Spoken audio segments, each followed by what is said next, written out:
سالم بن عبداللہ نے اپنے باپ عبداللہ بن عمر رضی اللہ تعالی عنہ سے روایت کیا ہے کہ رسول اللہ صلی اللہ علیہ وسلم نماز شروع کرتے وقت اپنے دونوں ہاتھوں کو مونڈھوں تک اٹھاتے، اسی طرح جب رکوع کے لیے اللہ اکبر کہتے اور جب اپنا سر رکوع سے اٹھاتے تو دونوں ہاتھ بھی اٹھاتے، اور رکوع سے سر مبارک اٹھاتے ہوئے سمع اللہ لمن حمدہ ربنا ولک الحمد کہتے تھے۔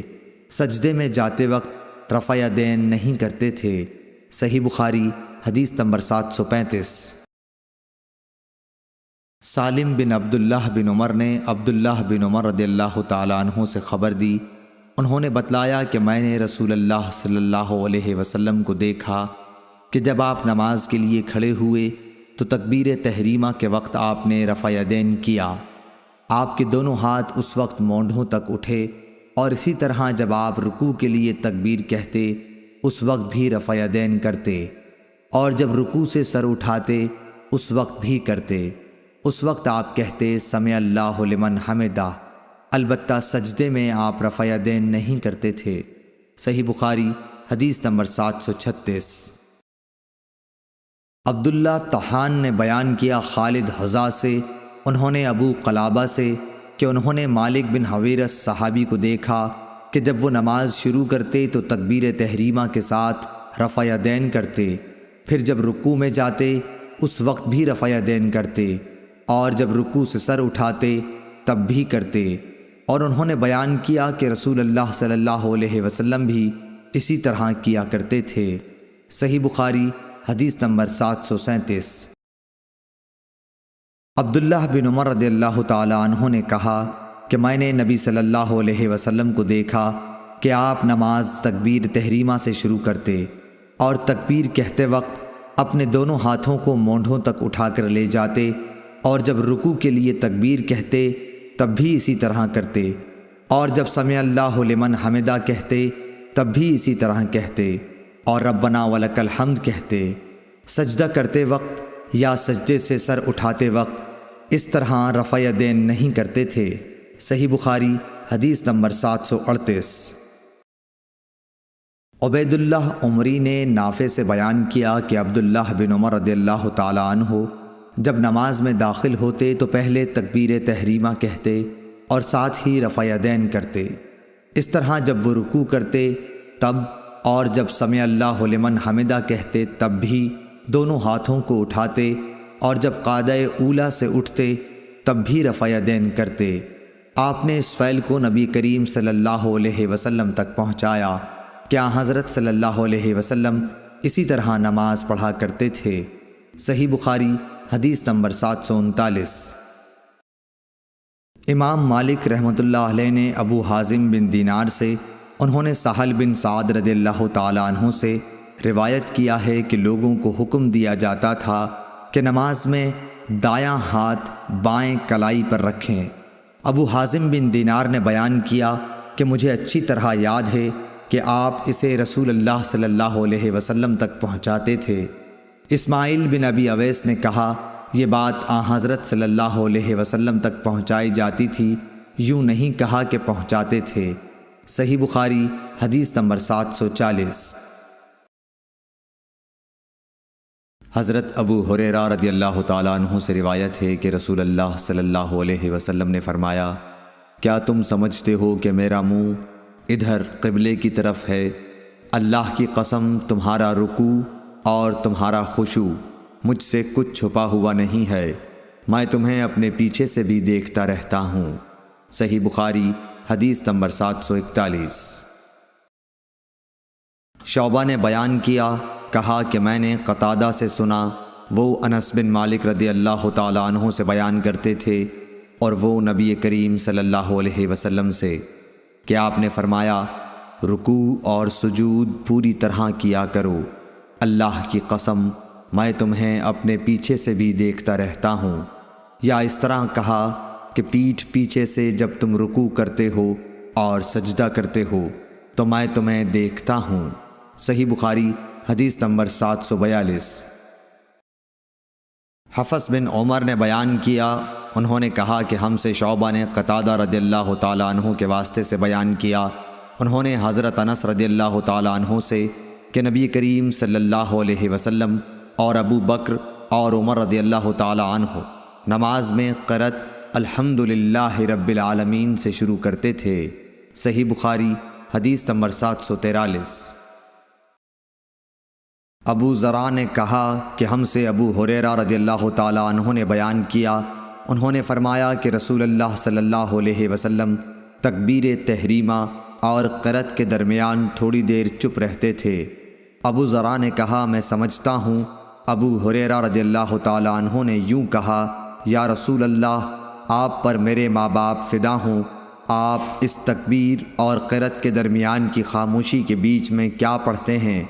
آپ نے فرمایا کہ میں پڑھتا ہوں، اے اللہ میرے اور میرے گناہوں کے درمیان اتنی دوری کر جتنی مشرق اور مغرب میں ہے۔ اے اللہ مجھے گناہوں سے اس طرح پاک کر جیسے سفید کپڑا میل سے پاک ہوتا ہے۔ اے اللہ میرے گناہوں کو پانی، برف اور اولے سے دھو ڈال۔ صحیح بخاری حدیث نمبر 744۔ نافع بن عمر نے خبر دی، کہا کہ مجھ سے ابن ابی ملیکہ نے اسماء بنت ابی بکر سے بیان کیا کہ نبی صلی اللہ علیہ وسلم نے سورج گہن کی نماز پڑھی۔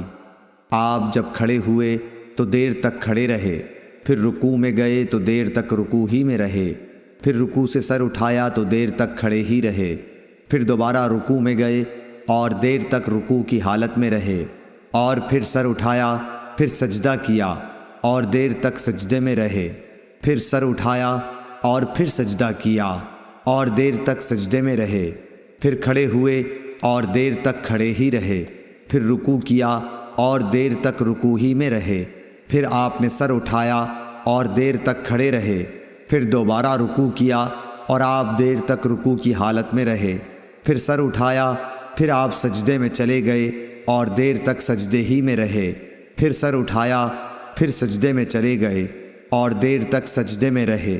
جب نماز سے فارغ ہوئے تو فرمایا کہ جنت مجھ سے اتنی نزدیک ہو گئی تھی کہ اگر میں چاہتا تو اس کے خوشوں میں کوئی خوشہ تم کو توڑ کر لا دیتا، اور مجھ سے دوزخ بھی اتنی قریب ہو گئی تھی کہ میں بول پڑا کہ میرے مالک میں تو اس میں سے نہیں ہوں۔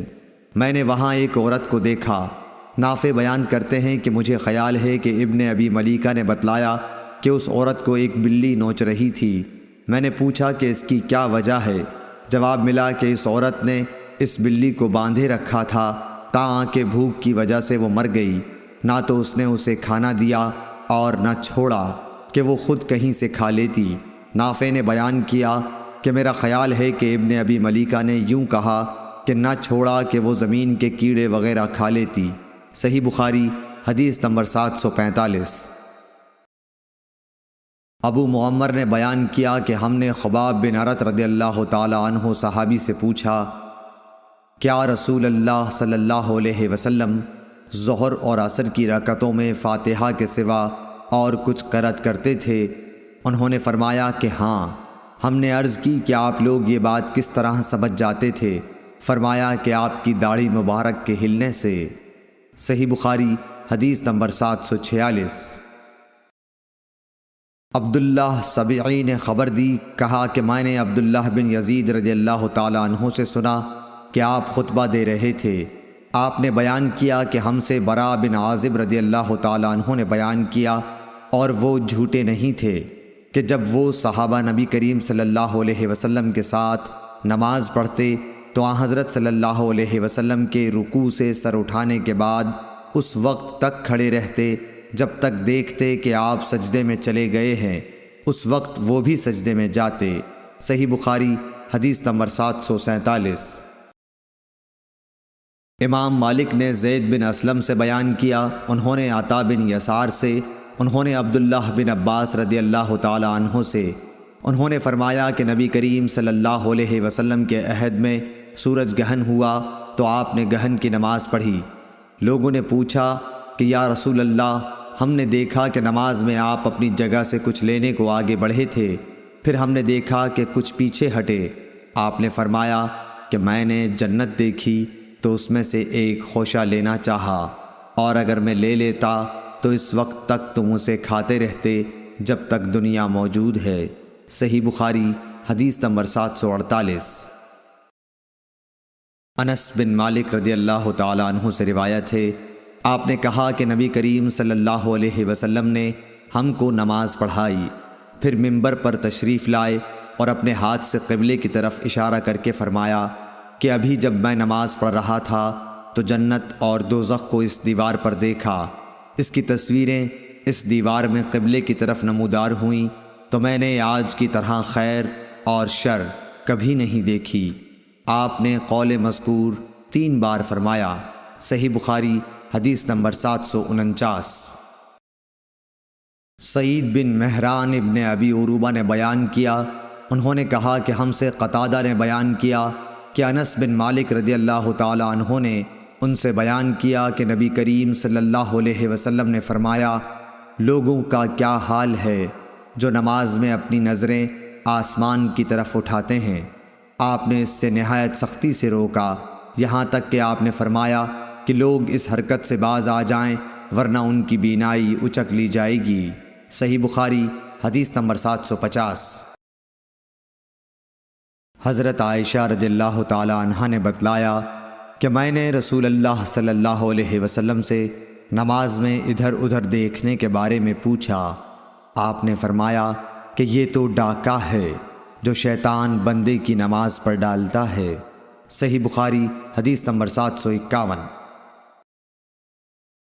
حضرت عائشہ رضی اللہ تعالی عنہا سے روایت ہے کہ نبی کریم صلی اللہ علیہ وسلم نے ایک دھاری دار چادر میں نماز پڑھی، پھر فرمایا کہ اس کے نقش و نگار نے مجھے غافل کر دیا، اسے لے جا کر ابو جہم کو واپس کر دو اور ان سے بجائے اس کے سادی چادر مانگ لاؤ۔ صحیح بخاری حدیث نمبر 752۔ قتیبہ بن سعید نے بیان کیا، انہوں نے کہا کہ ہم سے لیث بن سعد نے نافع سے بیان کیا، انہوں نے ابن عمر رضی اللہ تعالی عنہ سے آپ نے بتلایا کہ رسول اللہ صلی اللہ علیہ وسلم نے مسجد میں قبلے کی دیوار پر رینٹ دیکھی، آپ اس وقت لوگوں کو نماز پڑھا رہے تھے، آپ نے نماز ہی میں رینٹ کو کھرچ ڈالا، پھر نماز سے فارغ ہونے کے بعد آپ نے فرمایا کہ جب کوئی نماز میں ہوتا ہے تو اللہ تعالیٰ اس کے منہ کے سامنے ہوتا ہے، اس لیے کوئی شخص سامنے کی طرف نماز میں نہ تھوکے۔ اس حدیث کی روایت موسیٰ بن عقبہ اور عبدالعزیز ابن ابی رواد نے نافع سے کی۔ صحیح بخاری حدیث نمبر 753۔ ابن شہاب نے کہا کہ مجھے انس بن مالک رضی اللہ تعالی عنہ نے خبر دی کہ حضور صلی اللہ علیہ وسلم کے مرض وفات میں مسلمان فجر کی نماز پڑھ رہے تھے، اچانک رسول اللہ صلی اللہ علیہ وسلم نے حضرت عائشہ رضی اللہ تعالی عنہا کے حجرے سے پردہ ہٹایا، آپ نے صحابہ کو دیکھا، سب لوگ صفیں باندھے ہوئے تھے، آپ خوشی سے خوب کھل کر مسکرائے، اور ابو بکر رضی اللہ تعالی عنہ نے آپ کو دیکھ کر پیچھے ہٹنا چاہا تاکہ صف میں مل جائیں۔ آپ نے سمجھا کہ حضور صلی اللہ علیہ وسلم تشریف لا رہے ہیں۔ صحابہ آپ کو دیکھ کر خوشی سے اس قدر بے قرار ہوئے کہ گویا نماز ہی چھوڑ دیں گے، لیکن حضرت صلی اللہ علیہ وسلم نے اشارہ کیا کہ اپنی نماز پوری کر لو، اور پردہ ڈال لیا۔ اسی دن چاشت کو آپ نے وفات پائی۔ صحیح بخاری حدیث نمبر 754۔ عبد الملک بن عمیر نے جابر بن سمرہ رضی اللہ تعالی عنہ سے بیان کیا، کہا کہ اہل کوفہ نے حضرت سعد بن ابی وقاص رضی اللہ تعالی عنہ کی حضرت عمر فاروق رضی اللہ تعالی عنہ سے شکایت کی، اس لیے حضرت عمر رضی اللہ تعالی عنہ نے ان کو علیحدہ کر کے حضرت عمار رضی اللہ تعالی عنہ کو کوفے کا حاکم بنایا، تو کوفے والوں نے سعد کے متعلق یہاں تک کہہ دیا کہ وہ تو اچھی طرح نماز بھی نہیں پڑھا سکتے۔ چنانچہ حضرت عمر رضی اللہ تعالی عنہ نے ان کو بلا بھیجا۔ آپ نے ان سے پوچھا کہ اے ابو اسحاق، ان کوفے والوں کا خیال ہے کہ تم اچھی طرح نماز نہیں پڑھا سکتے ہو۔ اس پر آپ نے جواب دیا کہ خدا کی قسم میں تو انہیں نبی کریم صلی اللہ علیہ وسلم ہی کی طرح نماز پڑھاتا تھا، اس میں کوتاہی نہیں کرتا۔ عشاء کی نماز پڑھاتا تو اس کی 2 پہلی رکعات میں قرأت لمبی کرتا اور دوسری 2 رکعتیں ہلکی پڑھاتا۔ حضرت عمر رضی اللہ تعالیٰ عنہ نے فرمایا کہ اے ابو اسحاق، مجھ کو تم سے امید بھی یہی تھی۔ پھر آپ نے حضرت سعد رضی اللہ تعالیٰ عنہ کے ساتھ ایک یا کئی آدمیوں کو کوفہ بھیجا۔ قاصد نے ہر مسجد میں جا کر ان کے متعلق پوچھا۔ سب نے آپ کی تعریف کی، لیکن جب مسجد بنی عبس میں گئے تو ایک شخص جس کا نام اسامہ بن قتادہ اور کنیت ابو سعدہ تھی کھڑا ہوا۔ اس نے کہا کہ جب آپ نے خدا کا واسطہ دے کر پوچھا ہے تو سنیے کہ سعد نہ فوج کے ساتھ خود جہاد کرتے تھے، نہ مال غنیمت کی تقسیم صحیح کرتے تھے، اور نہ فیصلے میں عدل و انصاف کرتے تھے۔ حضرت سعد رضی اللہ تعالیٰ عنہ نے یہ سن کر فرمایا کہ خدا کی قسم، میں تمہاری اس بات پر 3 دعائیں کرتا ہوں۔ اے اللہ، اگر تیرا یہ بندہ جھوٹا ہے اور صرف ریا و نمود کے لیے کھڑا ہوا ہے تو اس کی عمر دراز کر اور اسے خوب محتاج بنا اور اسے فتنوں میں مبتلا کر۔ اس کے بعد وہ شخص اس درجہ بدحال ہوا کہ جب اس سے پوچھا جاتا تو کہتا، ایک بوڑھا پریشان حال ہوں، مجھے سعد رضی اللہ تعالیٰ عنہ کی بد دعا لگ گئی۔ عبد الملک نے بیان کیا کہ میں نے اسے دیکھا، اس کی بھویں بڑھاپے کی وجہ سے آنکھوں پر آ گئی تھیں، لیکن اب بھی راستوں میں وہ لڑکیوں کو چھیڑتا۔ صحیح بخاری حدیث نمبر 755۔ حضرت عبادہ بن صامت رضی اللہ تعالیٰ عنہ سے روایت ہے کہ رسول کریم صلی اللہ علیہ وسلم نے فرمایا، جس شخص نے سورہ فاتحہ نہ پڑھی اس کی نماز نہیں ہوئی۔ صحیح بخاری حدیث نمبر 756۔ حضرت ابو ہریرہ رضی اللہ تعالیٰ عنہ سے روایت ہے کہ رسول اللہ صلی اللہ علیہ وسلم مسجد میں تشریف لائے۔ اس کے بعد ایک اور شخص آیا، اس نے نماز پڑھی، پھر نبی کریم صلی اللہ علیہ وسلم کو سلام کیا۔ آپ نے سلام کا جواب دے کر فرمایا کہ واپس جا اور پھر نماز پڑھ، کیونکہ تو نے نماز نہیں پڑھی۔ وہ شخص واپس گیا اور پہلے کی طرح نماز پڑھی اور پھر آ کر سلام کیا، لیکن آپ نے اس مرتبہ بھی یہی فرمایا کہ واپس جا اور دوبارہ نماز پڑھ، کیونکہ تو نے نماز نہیں پڑھی۔ آپ نے اس طرح 3 مرتبہ کیا۔ آخر اس شخص نے کہا کہ اس ذات کی قسم جس نے آپ کو حق کے ساتھ مبعوث کیا ہے، میں اس کے علاوہ اور کوئی اچھا طریقہ نہیں جانتا، اس لیے آپ مجھے نماز سکھا دیجئے۔ آپ نے فرمایا کہ جب نماز کے لیے کھڑے ہو تو پہلے تکبیر کہہ، پھر آسانی کے ساتھ جتنا قرآن تجھ کو یاد ہو اس کی تلاوت کر، اس کے بعد رکوع کر، اچھی طرح سے رکوع ہو لے تو پھر سر اٹھا کر پوری طرح کھڑا ہو جا، اس کے بعد سجدہ کر پورے اطمینان کے ساتھ، پھر سر اٹھا اور اچھی طرح بیٹھ جا، اسی طرح اپنی تمام نماز پوری کر۔ صحیح بخاری حدیث نمبر 757۔ سعد بن ابی وقاص رضی اللہ تعالیٰ عنہ نے حضرت عمر رضی اللہ تعالیٰ عنہ سے کہا، میں ان کوفہ والوں کو نبی کریم صلی اللہ علیہ وسلم کی طرح نماز پڑھاتا تھا۔ ظہر اور عصر کی دونوں نمازیں کسی قسم کا نقص ان میں نہیں چھوڑتا تھا۔ پہلی 2 رکعتیں لمبی پڑھتا اور دوسری 2 رکعتیں ہلکی۔ تو حضرت عمر رضی اللہ تعالیٰ عنہ نے فرمایا کہ مجھ کو تم سے امید بھی یہی تھی۔ صحیح بخاری حدیث نمبر 758۔ شیبان نے بیان کیا، انہوں نے یحییٰ بن ابی کثیر سے بیان کیا، انہوں نے عبداللہ بن ابی قتادہ سے، انہوں نے اپنے باپ ابو قتادہ رضی اللہ تعالیٰ عنہ سے کہ نبی کریم صلی اللہ علیہ وسلم ظہر کی پہلی 2 رکعتوں میں سورہ فاتحہ اور ہر رکعت میں ایک سورت پڑھتے تھے۔ ان میں لمبی قرأت کرتے تھے، لیکن آخری 2 رکعتیں ہلکی پڑھاتے تھے۔ کبھی کبھی ہم کو بھی کوئی آیت سنا دیا کرتے تھے۔ عصر میں آپ صلی اللہ علیہ وسلم سورہ فاتحہ اور سورتیں پڑھتے تھے، اس کی بھی پہلی 2 رکعتیں لمبی پڑھتے، اسی طرح صبح کی نماز کی پہلی رکعت لمبی کرتے اور دوسری ہلکی۔ صحیح بخاری حدیث نمبر 759۔ عمارہ بن عمیر نے بیان کیا ابو معمر عبداللہ بن مخبرہ سے، ہم نے خباب بن ارد سے پوچھا کیا نبی کریم صلی اللہ علیہ وسلم ظہر اور عصر میں قرأت کیا کرتے تھے؟ تو انہوں نے بتلایا کہ ہاں۔ ہم نے پوچھا کہ آپ لوگوں کو کس طرح معلوم ہوتا تھا؟ فرمایا کہ آپ کی داڑھی مبارک کے ہلنے سے۔ صحیح بخاری حدیث نمبر 760۔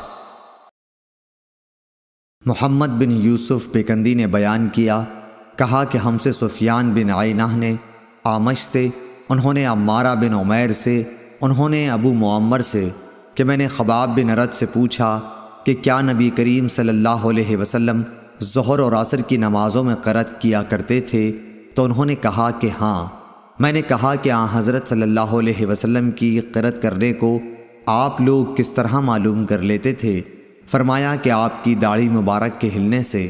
صحیح بخاری حدیث نمبر 761۔ مکی بن ابراہیم نے بیان کیا، انہوں نے حشام دستوائی سے، انہوں نے یحییٰ بن ابی کثیر سے، انہوں نے عبداللہ بن ابی قتادہ سے، انہوں نے اپنے باپ حضرت ابو قتادہ رضی اللہ تعالی عنہ سے کہ نبی صلی اللہ علیہ وسلم ظہر اور عصر کی 2 رکعات میں سورہ فاتحہ اور ایک سورت پڑھتے تھے، اور آپ صلی اللہ علیہ وسلم کبھی کبھی کوئی آیت ہمیں سنا بھی دیا کرتے۔ صحیح بخاری حدیث نمبر 762۔ امام مالک نے ابن شہاب سے خبر دی، انہوں نے عبید اللہ بن عبداللہ بن عتبہ سے بیان کیا، انہوں نے حضرت عبداللہ بن عباس رضی اللہ تعالی عنہ سے بیان کیا، انہوں نے کہا کہ ام فضل رضی اللہ تعالی عنہا ان کی ماں نے انہیں والمرسلات عرفا پڑھتے ہوئے سنا، پھر کہا کہ اے بیٹے، تم نے اس سورت کی تلاوت کر کے مجھے یاد دلا دیا، میں آخر عمر میں حضرت صلی اللہ علیہ وسلم کو مغرب میں یہی سورت پڑھتے ہوئے سنتی تھی۔ صحیح بخاری حدیث نمبر 763۔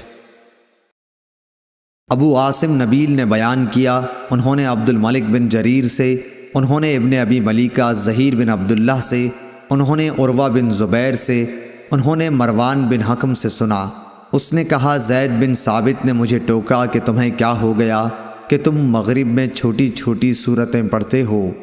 میں نے نبی صلی اللہ علیہ وسلم کو 2 لمبی سورتوں میں سے ایک سورت پڑھتے ہوئے سنا۔ صحیح بخاری حدیث نمبر 764۔ عبداللہ بن یوسف تنیسی نے بیان کیا، کہا کہ ہمیں امام مالک نے ابن شہاب سے خبر دی، انہوں نے محمد بن جبیر بن مطعم سے، انہوں نے اپنے باپ سے، انہوں نے بیان کیا کہ میں نے رسول اللہ صلی اللہ علیہ وسلم کو مغرب میں سورہ طور پڑھتے ہوئے سنا تھا۔ صحیح بخاری حدیث نمبر 765۔ ابو رافع نے بیان کیا کہ میں نے ابو ہریرہ رضی اللہ تعالی عنہ کے ساتھ عشاء کی نماز پڑھی، اس میں آپ نے اذا السماء انشقت پڑھی اور سجدہ تلاوت کیا۔ میں نے ان سے اس کے متعلق معلوم کیا تو بتلایا کہ میں نے ابو القاسم صلی اللہ علیہ وسلم کے پیچھے بھی اس آیت میں تلاوت کا سجدہ کیا ہے، اور زندگی بھر میں اس میں سجدہ کروں گا یہاں تک کہ میں آپ سے مل جاؤں۔ صحیح بخاری حدیث نمبر 766۔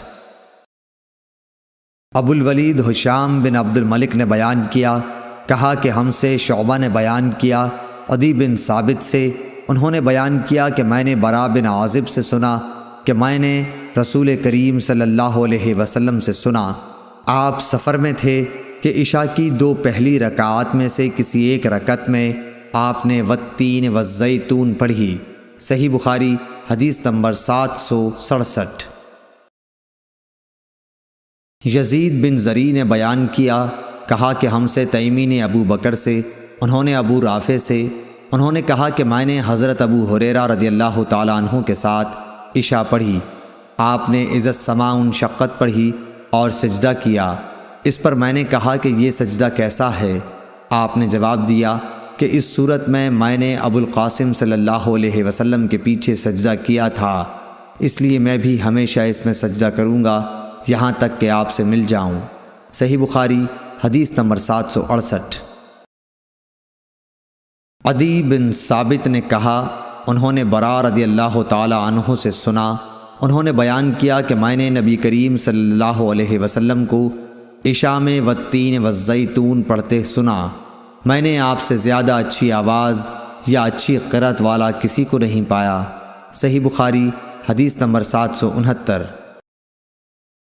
شعبہ نے ابو عون محمد بن عبداللہ ثقفی سے بیان کیا، انہوں نے کہا کہ میں نے جابر بن سمرہ سے سنا، انہوں نے بیان کیا کہ امیر المومنین حضرت عمر رضی اللہ تعالی عنہ نے حضرت سعد بن ابی وقاص رضی اللہ تعالی عنہ سے کہا کہ آپ کی شکایت کوفہ والوں نے تمام ہی باتوں میں کی ہے، یہاں تک کہ نماز میں بھی۔ انہوں نے کہا کہ میرا عمل تو یہ ہے کہ پہلی 2 رکعات میں قرأت لمبی کرتا ہوں اور دوسری 2 میں مختصر، جس طرح میں نے نبی کریم صلی اللہ علیہ وسلم کے پیچھے نماز پڑھی تھی، اس میں کسی قسم کی کمی نہیں کرتا۔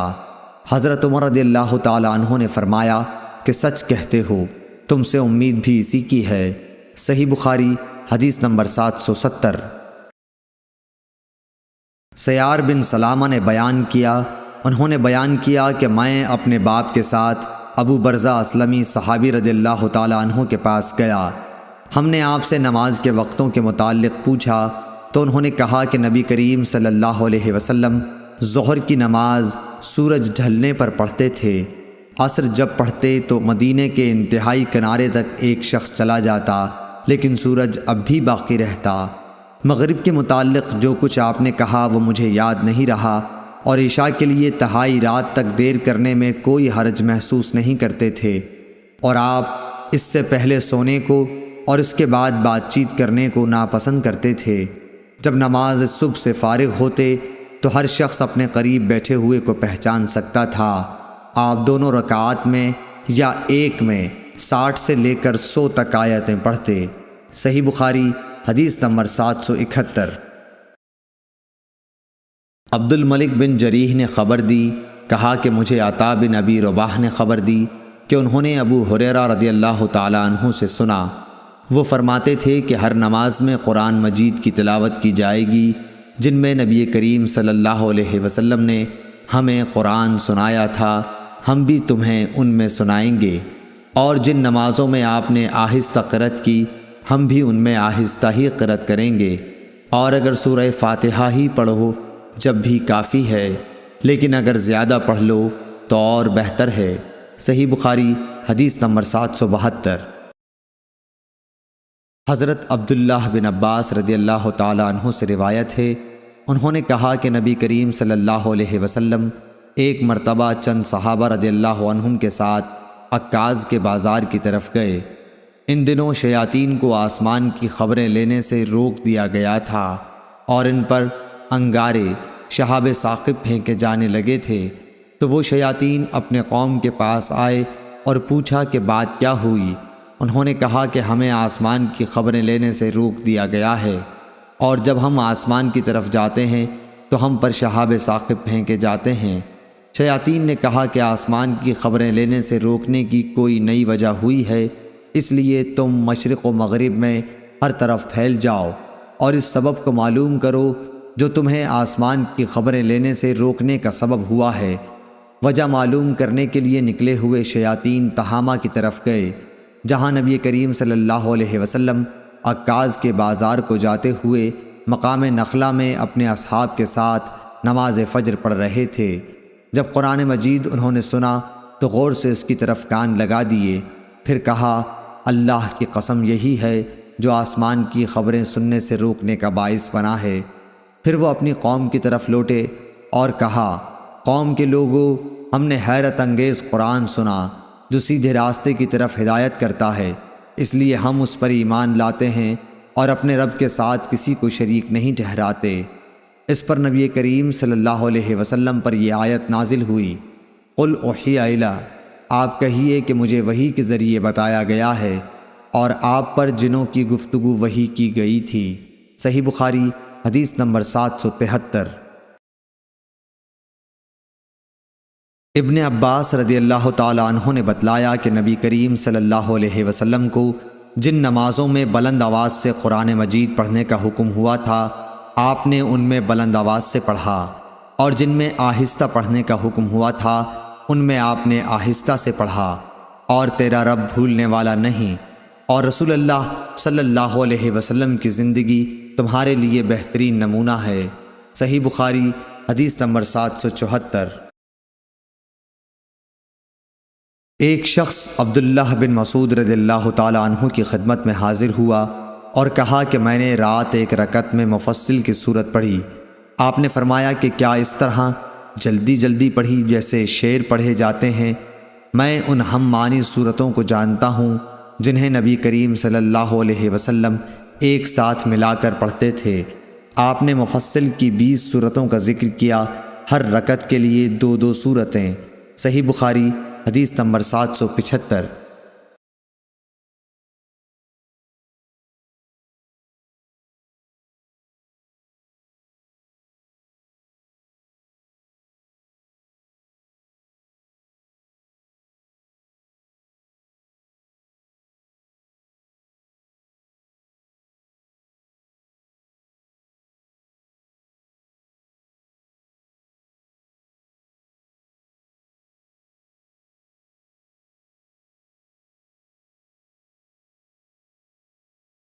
عبداللہ بن ابی قتادہ نے اپنے باپ ابو قتادہ رضی اللہ تعالیٰ عنہ سے روایت کیا ہے کہ نبی صلی اللہ علیہ وسلم ظہر کی 2 پہلی رکعتوں میں سورہ فاتحہ اور 2 صورتیں پڑھتے تھے، اور آخری 2 رکعات میں صرف سورہ فاتحہ پڑھتے۔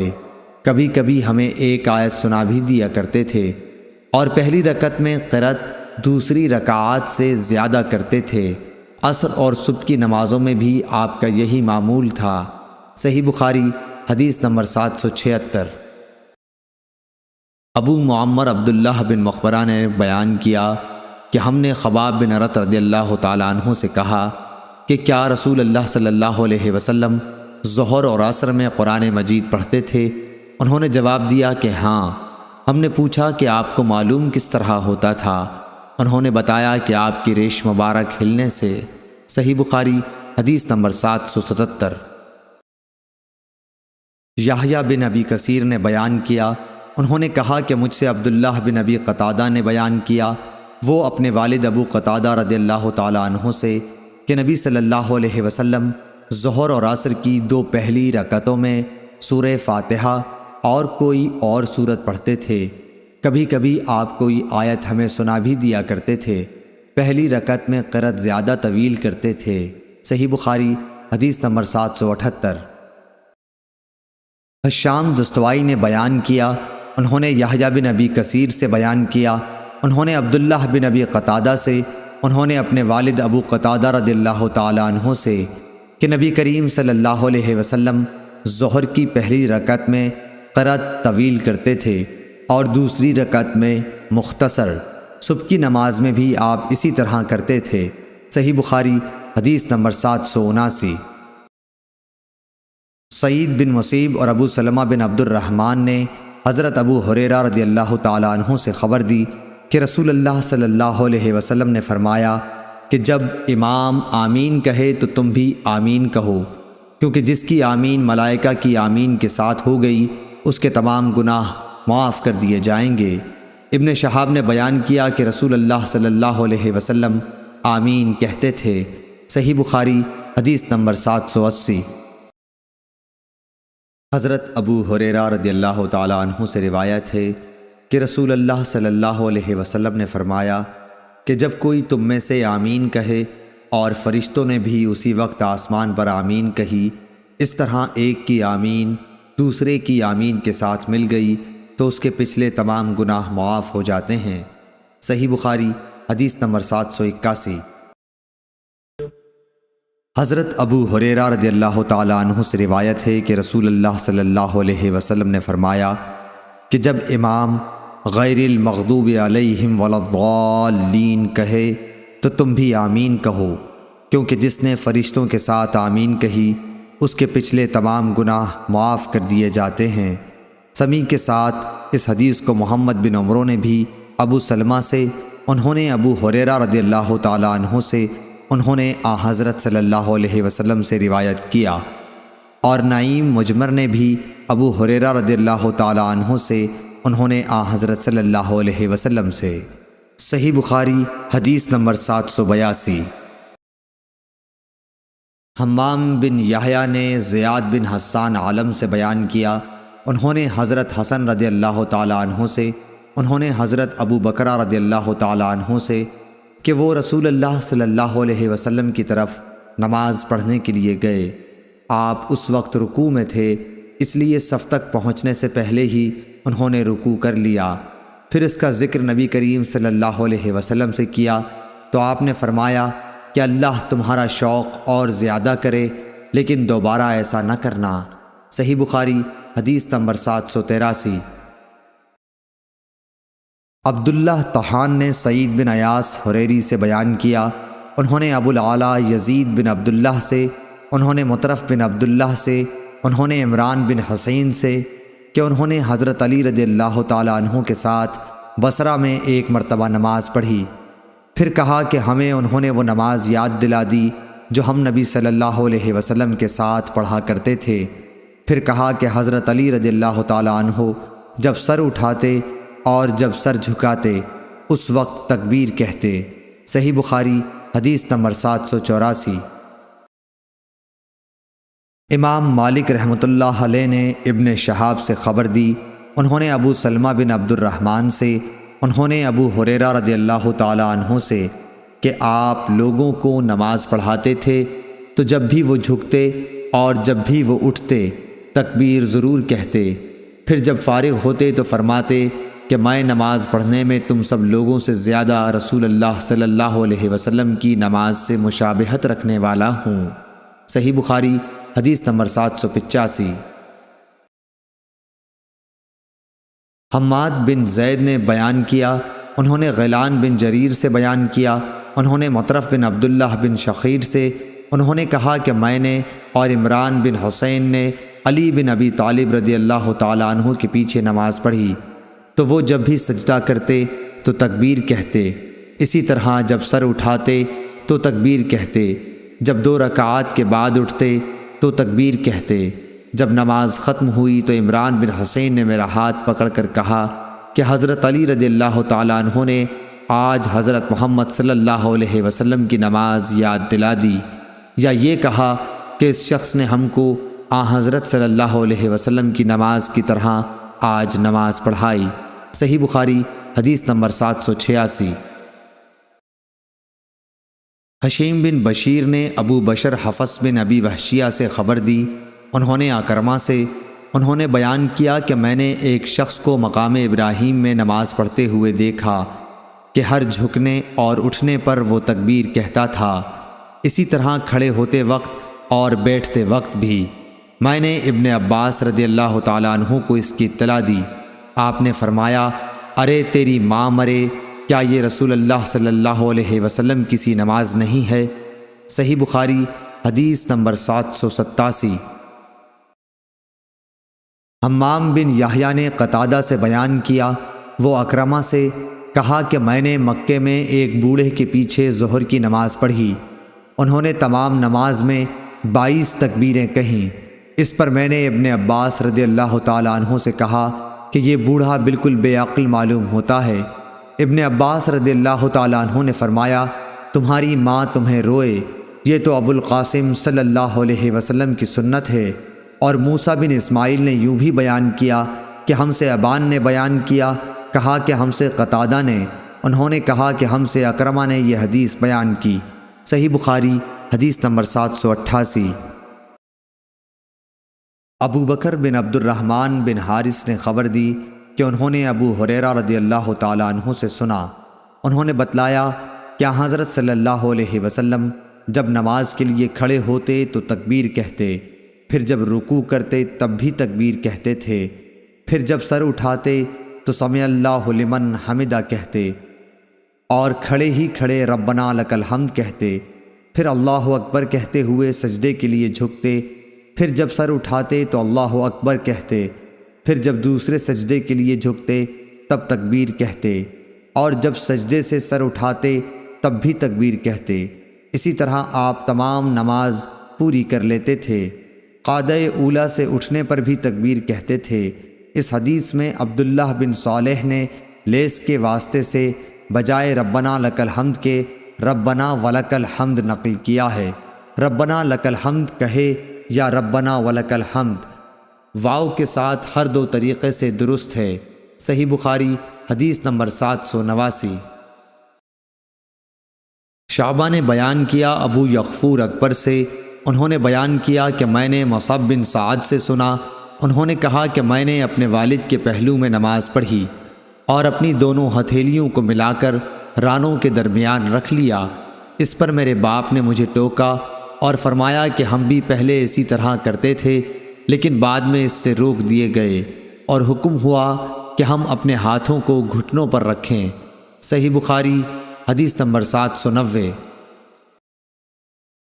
شعبہ نے بیان کیا سلیمان اعمش کے واسطے سے، کہا میں نے زید بن وہب سے سنا، انہوں نے بیان کیا کہ حذیفہ بن یمان رضی اللہ تعالیٰ عنہ نے ایک شخص کو دیکھا کہ نہ رکوع پوری طرح کرتا ہے نہ سجدہ، اس لیے آپ نے اس سے کہا کہ تم نے نماز ہی نہیں پڑھی، اور اگر تم مر گئے تو تمہاری موت اس سنت پر نہیں ہوگی جس پر اللہ تعالیٰ نے محمد صلی اللہ علیہ وسلم کو پیدا کیا تھا۔ صحیح بخاری حدیث نمبر 791۔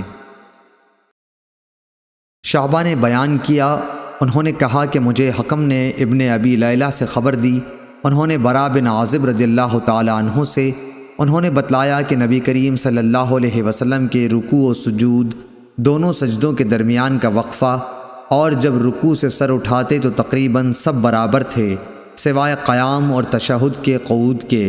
صحیح بخاری حدیث نمبر 792۔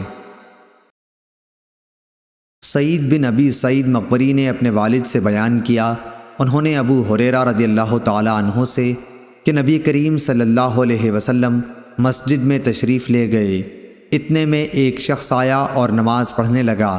نماز کے بعد اس نے آ کر نبی کریم صلی اللہ علیہ وسلم کو سلام کیا، آپ نے سلام کا جواب دے کر فرمایا کہ واپس جا کر دوبارہ نماز پڑھ کیونکہ تو نے نماز نہیں پڑھی۔ چنانچہ اس نے دوبارہ نماز پڑھی اور واپس آ کر پھر آپ کو سلام کیا، آپ نے اس مرتبہ بھی یہی فرمایا کہ دوبارہ جا کر نماز پڑھ کیونکہ تو نے نماز نہیں پڑھی۔ 3 بار اسی طرح ہوا، آخر اس شخص نے کہا کہ اس ذات کی قسم جس نے آپ کو حق کے ساتھ مبعوث کیا ہے، میں تو اس سے اچھی نماز نہیں پڑھ سکتا، اس لیے آپ مجھے سکھلائیے۔ آپ نے فرمایا جب تو نماز کے لیے کھڑا ہو تو پہلے تکبیر کہہ، پھر قرآن مجید میں سے جو کچھ تجھ سے ہو سکے پڑھ، اس کے بعد رکوع کر اور پوری طرح رکوع میں چلا جا، پھر سر اٹھا اور پوری طرح کھڑا ہو جا، پھر جب تو سجدہ کرے تو پوری طرح سجدے میں چلا جا، پھر سجدے سے سر اٹھا کر اچھی طرح بیٹھ جا، دوبارہ بھی اسی طرح سجدہ کر، یہی طریقہ نماز کی تمام رکعتوں میں اختیار کر۔ صحیح بخاری حدیث نمبر 793۔ شعبہ نے بیان کیا، انہوں نے منصور بن معتمر سے بیان کیا، انہوں نے ابو الضحیٰ مسلم بن صبیح سے، انہوں نے مسروق سے، انہوں نے عائشہ رضی اللہ تعالی عنہا سے، انہوں نے فرمایا کہ نبی کریم صلی اللہ علیہ وسلم رکوع اور سجدے میں سبحانک اللہم ربنا و بحمدک اللہم اغفر لی پڑھا کرتے تھے۔ صحیح بخاری حدیث نمبر 794۔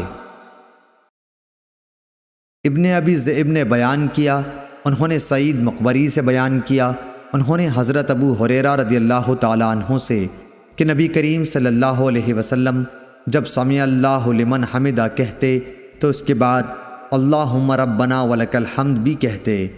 اسی طرح جب آپ رکوع کرتے اور سر اٹھاتے تو تکبیر کہتے، دونوں سجدوں سے کھڑے ہوتے وقت بھی آپ اللہ اکبر کہا کرتے تھے۔ صحیح بخاری حدیث نمبر 795۔ حضرت ابو ہریرہ رضی اللہ تعالی عنہ سے روایت ہے کہ نبی کریم صلی اللہ علیہ وسلم نے فرمایا کہ جب امام سمع اللہ لمن حمدہ کہے تو تم اللہم ربنا ولک الحمد کہو، کیونکہ جس کا یہ کہنا فرشتوں کے کہنے کے ساتھ ہوگا اس کے پچھلے تمام گناہ بخش دیے جائیں گے۔ صحیح بخاری حدیث نمبر 796۔ معاذ بن فضالہ نے بیان کیا، انہوں نے ہشام دستوائی سے، انہوں نے یحییٰ بن ابی کثیر سے، انہوں نے ابو سلمہ سے، انہوں نے حضرت ابو ہریرہ رضی اللہ تعالی عنہ سے، انہوں نے کہا کہ لو میں تمہیں نبی کریم صلی اللہ علیہ وسلم کی نماز کے قریب قریب کر دوں گا۔ چنانچہ حضرت ابو ہریرہ رضی اللہ تعالی عنہ ظہر، عشاء اور صبح کی آخری رکعات میں قنوت پڑھا کرتے تھے، سمع اللہ لمن حمدہ کے بعد یعنی مومنین کے حق میں دعا کرتے اور کفار پر لعنت بھیجتے۔ صحیح بخاری حدیث نمبر 797۔ اسماعیل بن علی نے بیان کیا، انہوں نے خالد حذا سے بیان کیا، انہوں نے ابو قلابہ عبداللہ بن زید سے، انہوں نے انس رضی اللہ تعالی عنہ سے کہ آپ نے فرمایا کہ دعائے قنوت فجر اور مغرب کی نمازوں میں پڑھی جاتی ہے۔ صحیح بخاری حدیث نمبر 798۔ رفاع بن رافع زرقی نے کہا کہ ہم نبی کریم صلی اللہ علیہ وسلم کی اقتداء میں نماز پڑھ رہے تھے۔ جب آپ رکوع سے سر اٹھاتے تو سمع اللہ لمن حمدہ کہتے۔ ایک شخص نے پیچھے سے کہا ربنا ولک الحمد حمدن کثیرن طیبن مبارکن فیہ۔ آپ صلی اللہ علیہ وسلم نے نماز سے فارغ ہو کر دریافت فرمایا کہ کس نے یہ کلمات کہے ہیں؟ اس شخص نے جواب دیا کہ میں نے۔ اس پر آپ صلی اللہ علیہ وسلم نے فرمایا کہ میں نے 30 سے زیادہ فرشتوں کو دیکھا کہ ان کلمات کو لکھنے میں وہ ایک دوسرے پر سبقت لے جانا چاہتے تھے۔ اس سے ان کلمات کی فضیلت ثابت ہوئی۔ صحیح بخاری حدیث نمبر 799۔ شعبہ نے ثابت بنانی سے بیان کیا، انہوں نے بیان کیا کہ حضرت انس رضی اللہ تعالی عنہ ہمیں نبی کریم صلی اللہ علیہ وسلم کی نماز کا طریقہ بتلاتے تھے۔ چنانچہ آپ نماز پڑھتے اور جب اپنا سر رکوع سے اٹھاتے تو اتنی دیر تک کھڑے رہتے کہ ہم سوچنے لگتے کہ آپ بھول گئے ہیں۔ صحیح بخاری حدیث نمبر 800۔ شعبہ نے حکم سے بیان کیا، انہوں نے ابن ابی لیلہ سے، انہوں نے برا بن عازب رضی اللہ تعالی عنہ سے، انہوں نے کہا کہ نبی کریم صلی اللہ علیہ وسلم کے رکوع، سجدہ، رکوع سے اٹھاتے وقت اور دونوں سجدوں کے درمیان کا بیٹھنا تقریباً برابر ہوتا تھا۔ صحیح بخاری حدیث نمبر 801۔ حماد بن زید نے بیان کیا، انہوں نے ایوب سختیانی سے، انہوں نے ابو قلابہ سے کہ مالک بن حویرث رضی اللہ تعالی عنہ ہمیں نماز پڑھ کر دکھلاتے کہ نبی کریم صلی اللہ علیہ وسلم کس طرح نماز پڑھتے، اور یہ نماز کا وقت نہیں تھا۔ چنانچہ آپ ایک مرتبہ کھڑے ہوئے اور پوری طرح کھڑے رہے، پھر جب رکوع کیا اور پوری طمانینت کے ساتھ سر اٹھایا تب بھی تھوڑے دیر سیدھے کھڑے رہے۔ ابو قلابہ نے بیان کیا کہ مالک رضی اللہ تعالی عنہ نے ہمارے اس شیخ ابو یزید کی طرح نماز پڑھائی۔ ابو یزید جب دوسرے سجدے سے سر اٹھاتے تو پہلے اچھی طرح بیٹھ لیتے پھر کھڑے ہوتے۔ صحیح بخاری حدیث نمبر 802۔ شعیب نے خبر دی، انہوں نے ظاہری سے، انہوں نے کہا کہ مجھ کو ابو بکر بن عبد الرحمن بن حارث بن حشام اور ابو سلمہ بن عبد الرحمن نے خبر دی کہ حضرت ابو ہریرہ رضی اللہ تعالی عنہ تمام نمازوں میں تکبیر کہا کرتے تھے، خواہ فرض ہوں یا نہ ہوں، رمضان کا مہینہ ہو یا کوئی اور مہینہ۔ چنانچہ جب آپ نماز کے لیے کھڑے ہوتے تو تکبیر کہتے، رکوع میں جاتے تو تکبیر کہتے، پھر سمع اللہ لمن حمدہ کہتے، اور اس کے بعد ربنا ولک الحمد سجدے سے پہلے، پھر جب سجدے کے لیے جھکتے تو اللہ اکبر کہتے، پھر سجدے سے سر اٹھاتے تو اللہ اکبر کہتے، پھر دوسرا سجدہ کرتے وقت اللہ اکبر کہتے، اسی طرح سجدے سے سر اٹھاتے تو اللہ اکبر کہتے۔ وہ رکعات کے بعد قاعدہ اولیٰ کرنے کے بعد جب کھڑے ہوتے تب بھی تکبیر کہتے، اور آپ ہر رکعت میں ایسا ہی کیا کرتے، یہاں تک کہ نماز سے فارغ ہونے کے بعد فرماتے کہ اس ذات کی قسم جس کے ہاتھ میں میری جان ہے، میں تم میں سے سب سے زیادہ نبی کریم صلی اللہ علیہ وسلم کی نماز سے مشابہ ہوں۔ اور آپ اسی طرح نماز پڑھتے رہے یہاں تک کہ آپ صلی اللہ علیہ وسلم دنیا سے تشریف لے گئے۔ صحیح بخاری حدیث نمبر 803۔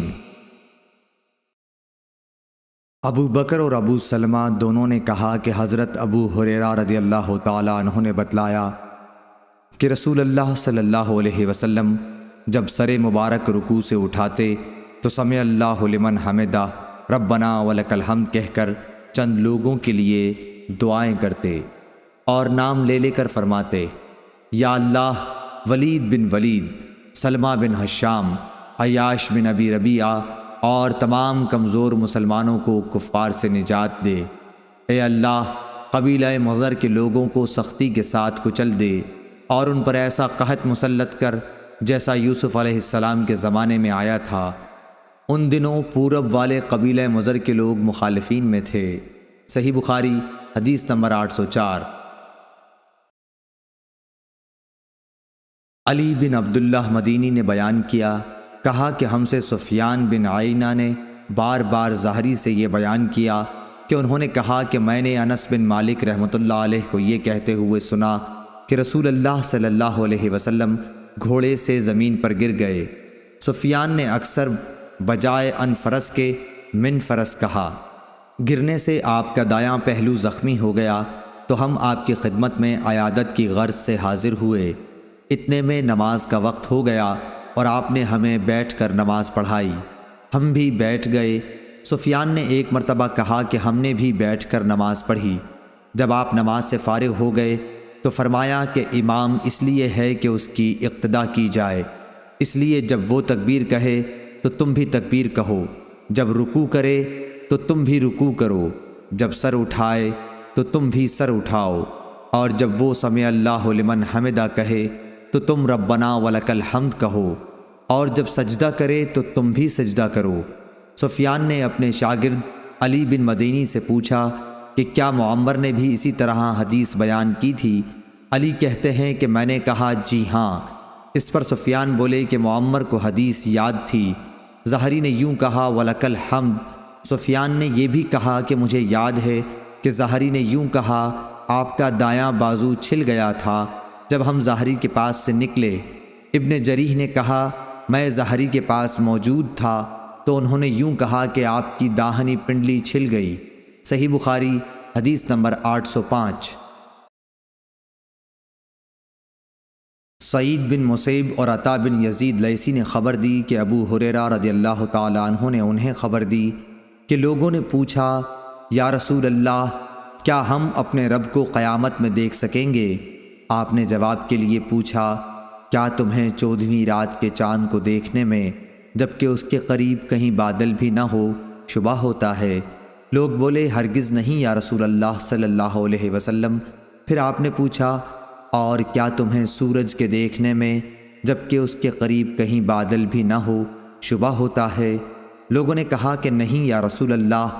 پھر آپ نے فرمایا رب العزت کو تم اسی طرح دیکھو گے۔ لوگ قیامت کے دن جمع کیے جائیں گے، پھر اللہ تعالیٰ فرمائے گا کہ جو جسے پوجتا تھا وہ اس کے ساتھ ہو جائے۔ چنانچہ بہت سے لوگ سورج کے پیچھے ہو لیں گے، بہت سے چاند اور بہت سے بتوں کے ساتھ ہو لیں گے۔ یہ امت باقی رہ جائے گی، اس میں منافقین بھی ہوں گے۔ پھر اللہ تعالیٰ ایک نئی صورت میں آئے گا اور ان سے کہے گا کہ میں تمہارا رب ہوں۔ وہ منافقین کہیں گے کہ ہم یہیں اپنے رب کے آنے تک کھڑے رہیں گے، جب ہمارا رب آئے گا تو ہم اسے پہچان لیں گے۔ پھر اللہ عز و جل ان کے پاس ایسی صورت میں جسے وہ پہچان لیں آئے گا اور فرمائے گا کہ میں تمہارا رب ہوں۔ وہ بھی کہیں گے کہ بے شک تو ہمارا رب ہے۔ پھر اللہ تعالیٰ بلائے گا، پل صراط جہنم کے بیچوں بیچ رکھا جائے گا، اور آن حضرت صلی اللہ علیہ وسلم فرماتے ہیں کہ میں اپنی امت کے ساتھ اس سے گزرنے والا سب سے پہلا رسول ہوں گا۔ اس روز سوائے انبیاء کے کوئی بھی بات نہ کر سکے گا، اور انبیاء بھی صرف یہ کہیں گے اے اللہ مجھے محفوظ رکھیو، اے اللہ مجھے محفوظ رکھیو۔ اور جہنم میں سعدان کے کانٹوں کی طرح آنکس ہوں گے۔ سعدان کے کانٹے تو تم نے دیکھے ہوں گے۔ صحابہ رضی اللہ تعالیٰ عنہ نے عرض کیا کہ ہاں۔ آپ نے فرمایا تو وہ سعدان کے کانٹوں کی طرح ہوں گے، البتہ ان کے طول و عرض کو سوائے اللہ تعالیٰ کے اور کوئی نہیں جانتا۔ یہ آنکس لوگوں کو ان کے اعمال کے مطابق کھینچ لیں گے۔ بہت سے لوگ اپنے عمل کی وجہ سے ہلاک ہوں گے، بہت سے ٹکڑے ٹکڑے ہو جائیں گے، پھر ان کی نجات ہوگی۔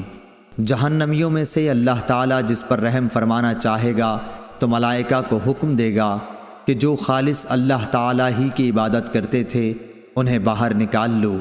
چنانچہ ان کو وہ باہر نکال لیں گے اور موحدوں کو سجدے کے آثار سے پہچانیں گے۔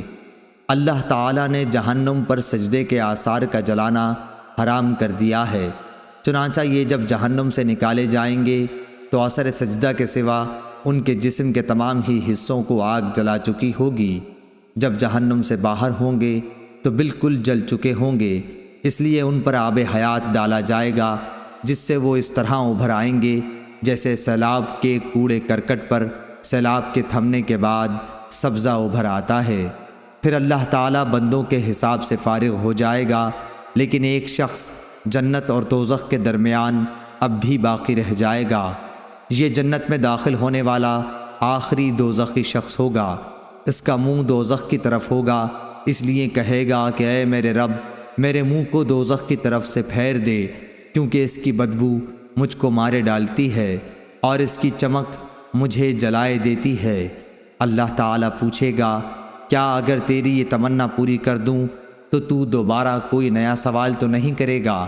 بندہ کہے گا، نہیں، تیری بزرگی کی قسم۔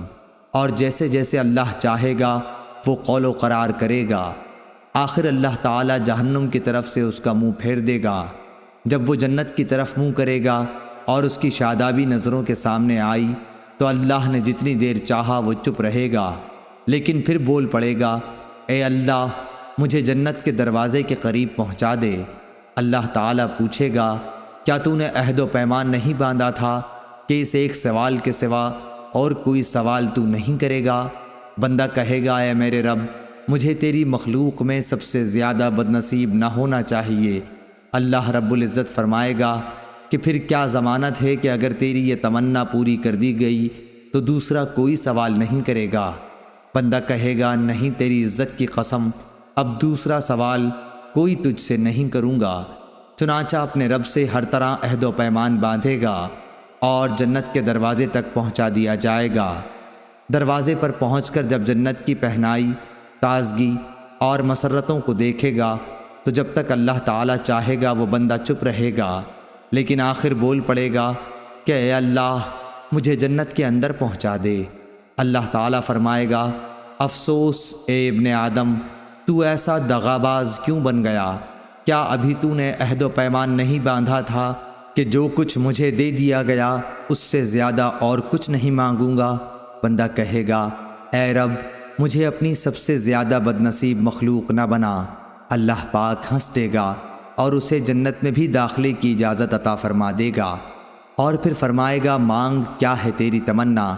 چنانچہ وہ اپنی تمنائیں اللہ تعالیٰ کے سامنے رکھے گا، اور جب تمام تمنائیں ختم ہو جائیں گی تو اللہ تعالیٰ فرمائے گا کہ فلاں چیز اور مانگو، فلاں چیز کا مزید سوال کرو۔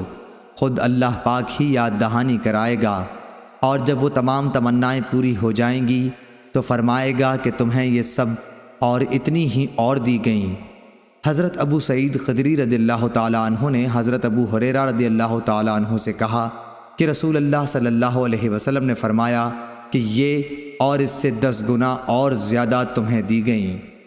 اس پر حضرت ابو ہریرہ رضی اللہ تعالیٰ عنہ نے فرمایا کہ رسول اللہ صلی اللہ علیہ وسلم کی یہی بات صرف مجھے یاد ہے کہ تمہیں یہ تمنائیں اور اتنی ہی اور دی گئیں، لیکن حضرت ابو سعید رضی اللہ تعالیٰ عنہ نے فرمایا کہ میں نے آپ کو یہ کہتے سنا تھا کہ یہ اور اس کی 10 گنا تمنائیں تجھ کو دی گئیں۔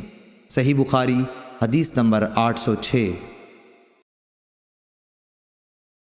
یحییٰ بن بکیر نے بیان کیا، کہا کہ مجھ سے بکر بن مضر نے عفر بن ربیعہ سے بیان کیا، انہوں نے عبد الرحمن بن حرمز سے، انہوں نے عبداللہ بن مالک بن بحینے سے کہ نبی کریم صلی اللہ علیہ وسلم جب نماز پڑھتے تو سجدے میں اپنے دونوں بازوؤں کو اس قدر پھیلا دیتے کہ بغل کی سفیدی ظاہر ہو جاتی تھی۔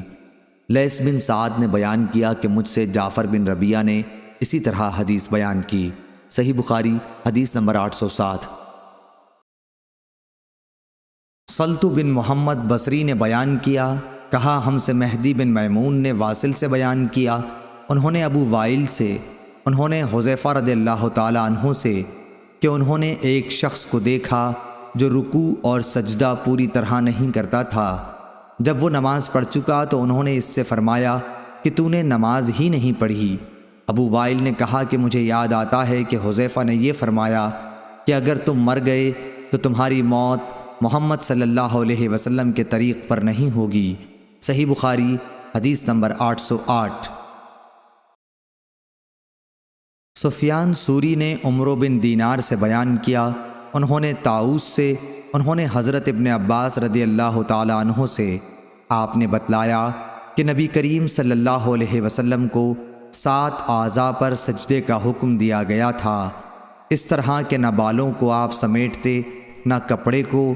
وہ 7 اعضاء یہ ہیں: پیشانی، مائع ناک، دونوں ہاتھ، دونوں گھٹنے اور دونوں پاؤں۔ صحیح بخاری حدیث نمبر 809۔ مسلم بن ابراہیم نے بیان کیا، انہوں نے کہا ہم سے شعبہ نے، انہوں نے عمرو سے، انہوں نے طاؤس سے، انہوں نے حضرت ابن عباس رضی اللہ تعالیٰ عنہ سے، انہوں نے نبی کریم صلی اللہ علیہ وسلم سے کہ آپ نے فرمایا کہ ہمیں 7 اعضاء پر اس طرح سجدے کا حکم ہوا ہے کہ ہم نہ بال سمیٹیں نہ کپڑے۔ صحیح بخاری حدیث نمبر 810۔ اسرائیل نے ابو اسحاق سے بیان کیا، انہوں نے عبداللہ بن یزید سے، انہوں نے کہا کہ ہم سے برا بن عازب رضی اللہ تعالیٰ عنہ نے بیان کیا، وہ جھوٹ نہیں بول سکتے تھے۔ آپ نے فرمایا کہ ہم نبی کریم صلی اللہ علیہ وسلم کی اقتداء میں نماز پڑھتے تھے، جب آپ سمع اللہ لمن حمدہ کہتے یعنی رکوع سے سر اٹھاتے تو ہم میں سے کوئی اس وقت تک اپنی پیٹھ نہ جھکاتا جب تک آپ اپنی پیشانی زمین پر نہ رکھ دیتے۔ صحیح بخاری حدیث نمبر 811۔ وہیب بن خالد نے بیان کیا، انہوں نے عبداللہ بن طاؤس سے، انہوں نے اپنے باپ سے، انہوں نے حضرت ابن عباس رضی اللہ تعالیٰ عنہ سے کہ نبی کریم صلی اللہ علیہ وسلم نے فرمایا مجھے 7 اعضاء پر سجدہ کرنے کا حکم ہوا ہے، پیشانی پر اور اپنے ہاتھ سے ناک کی طرف اشارہ کیا، اور دونوں ہاتھ اور دونوں گھٹنے اور دونوں پاؤں کی انگلیوں پر، اس طرح کہ ہم نہ کپڑے سمیٹیں نہ بال۔ صحیح بخاری حدیث نمبر 812۔ ابو سلمہ بن عبد الرحمن نے بیان کیا کہ میں ابو سعید خدری رضی اللہ تعالیٰ عنہ کی خدمت میں حاضر ہوا۔ میں نے عرض کی کہ فلاں نخلستان میں کیوں نہ چلیں، سیر بھی کریں گے اور کچھ باتیں بھی کریں گے۔ چنانچہ آپ تشریف لے چلے۔ ابو سلمہ نے بیان کیا کہ میں نے راہ میں کہا کہ شب قدر سے متعلق آپ نے اگر کچھ نبی کریم صلی اللہ علیہ وسلم سے سنا ہے تو اسے بیان کیجئے۔ انہوں نے کہا کہ نبی کریم صلی اللہ علیہ وسلم نے رمضان کے پہلے عشرے میں اعتکاف کیا اور ہم بھی آپ کے ساتھ اعتکاف میں بیٹھ گئے، لیکن جبریل علیہ السلام نے آ کر بتایا کہ آپ جس کی تلاش میں ہیں وہ شب قدر آگے ہے۔ چنانچہ آپ نے دوسرے عشرے میں بھی اعتکاف کیا اور آپ کے ساتھ ہم نے بھی۔ جبریل علیہ السلام دوبارہ آئے اور فرمایا کہ آپ جس کی تلاش میں ہیں وہ رات آگے ہے۔ پھر آپ نے 20ویں رمضان کی صبح کو خطبہ دیا۔ آپ نے فرمایا کہ جس نے میرے ساتھ اعتکاف کیا ہو وہ دوبارہ کرے، کیونکہ شب قدر مجھے معلوم ہو گئی لیکن میں بھول گیا، اور وہ آخری عشرے کی طاق راتوں میں ہے، اور میں نے خود کو کیچڑ میں سجدہ کرتے دیکھا۔ مسجد کی چھت کھجور کی ڈالیوں کی تھی، مطلع بالکل صاف تھا کہ اتنے میں ایک پتلا سا بادل کا ٹکڑا آیا اور برسنے لگا۔ پھر نبی کریم صلی اللہ علیہ وسلم نے ہم کو نماز پڑھائی، اور میں نے رسول کریم صلی اللہ علیہ وسلم کی پیشانی اور ناک پر کیچڑ کا اثر دیکھا۔ آپ کا خواب سچا ہو گیا۔ صحیح بخاری حدیث نمبر 813۔ سہل بن سعد نے کہا کہ کچھ لوگ حضرت صلی اللہ علیہ وسلم کے ساتھ تہمت چھوٹے ہونے کی وجہ سے انہیں گردنوں سے باندھ کر نماز پڑھتے تھے، اور عورتوں سے کہہ دیا گیا تھا کہ جب تک مرد اچھی طرح بیٹھ نہ جائیں تم اپنے سروں کو سجدے سے نہ اٹھاؤ۔ صحیح بخاری حدیث نمبر 814۔ حماد بن زید نے بیان کیا، عمرو بن دینار سے بیان کیا، انہوں نے طاؤس سے، انہوں نے ابن عباس رضی اللہ تعالیٰ عنہ سے، آپ نے فرمایا کہ نبی صلی اللہ علیہ وسلم کو حکم تھا کہ 7 ہڈیوں پر سجدہ کریں اور بال اور کپڑے نہ سمیٹیں۔ صحیح بخاری حدیث نمبر 815۔ حضرت ابن عباس رضی اللہ تعالیٰ عنہ سے روایت ہے، انہوں نے نبی کریم صلی اللہ علیہ وسلم سے کہ آپ نے فرمایا مجھے 7 ہڈیوں پر اس طرح سجدے کا حکم ہوا ہے کہ نہ بال سمیٹوں اور نہ کپڑے۔ صحیح بخاری حدیث نمبر 816۔ منصور بن معتمر نے مسلم بن صبیح سے بیان کیا، انہوں نے مسروق سے ان سے حضرت عائشہ صدیقہ رضی اللہ تعالی عنہا نے فرمایا کہ نبی کریم صلی اللہ علیہ وسلم سجدہ اور رکوع میں اکثر یہ پڑھا کرتے تھے، سبحانک اللہم ربنا و بحمدک اللہم اغفر لی۔ اس دعا کو پڑھ کر آپ قرآن کے حکم پر عمل کرتے تھے۔ صحیح بخاری حدیث نمبر 817۔ حماد بن زید نے ایوب سختیانی سے بیان کیا، انہوں نے ابو قلابہ عبداللہ بن زید سے کہ مالک بن حویرث رضی اللہ تعالی عنہ نے اپنے ساتھیوں سے کہا کہ میں تمہیں نبی کریم صلی اللہ علیہ وسلم کی نماز کیوں نہ سکھا دوں؟ ابو قلابہ نے کہا یہ نماز کا وقت نہیں تھا مگر آپ ہمیں سکھانے کے لیے کھڑے ہوئے، پھر رکوع کیا اور تکبیر کہی، پھر سر اٹھایا اور تھوڑی دیر کھڑے رہے، پھر سجدہ کیا اور تھوڑی دیر کے لیے سجدے سے سر اٹھایا اور پھر سجدہ کیا اور سجدے سے تھوڑی دیر کے لیے سر اٹھایا۔ انہوں نے ہمارے شیخ عمرو بن سلمہ کی طرح نماز پڑھی۔ ایوب سختیانی نے کہا کہ وہ عمرو بن سلمہ نماز میں ایک ایسی چیز کیا کرتے تھے کہ دوسرے لوگوں کو اس طرح کرتے میں نے نہیں دیکھا۔ آپ تیسری یا چوتھی رکعت پر سجدے سے فارغ ہو کر کھڑے ہونے سے پہلے بیٹھتے تھے، یعنی جلسہ استراحت کرتے تھے، پھر نماز سکھلانے کے بعد۔ صحیح بخاری حدیث نمبر 818۔ مالک بن حویرث نے بیان کیا کہ ہم نبی کریم صلی اللہ علیہ وسلم کی خدمت میں حاضر ہوئے اور آپ صلی اللہ علیہ وسلم کے یہاں ٹھہرے رہے۔ آپ صلی اللہ علیہ وسلم نے فرمایا کہ بہتر ہے تم اپنے گھروں کو واپس جاؤ، دیکھو یہ نماز فلاں وقت اور یہ نماز فلاں وقت پڑھنا، جب نماز کا وقت ہو جائے تو ایک شخص تم میں سے اذان دے اور جو تم میں بڑا ہو وہ نماز پڑھائے۔ صحیح بخاری حدیث نمبر 819۔ ابو احمد محمد بن عبداللہ زبیری نے کہا کہ ہم سے مصعر بن قدام نے حکم عتیبہ کوفی سے، انہوں نے عبد الرحمن بن ابی لیلہ سے، انہوں نے برا بن عازب رضی اللہ تعالی عنہ سے، انہوں نے کہا کہ نبی کریم صلی اللہ علیہ وسلم کا سجدہ، رکوع اور دونوں سجدوں کے درمیان بیٹھنے کی مقدار تقریباً برابر ہوتی تھی۔ صحیح بخاری حدیث نمبر 820۔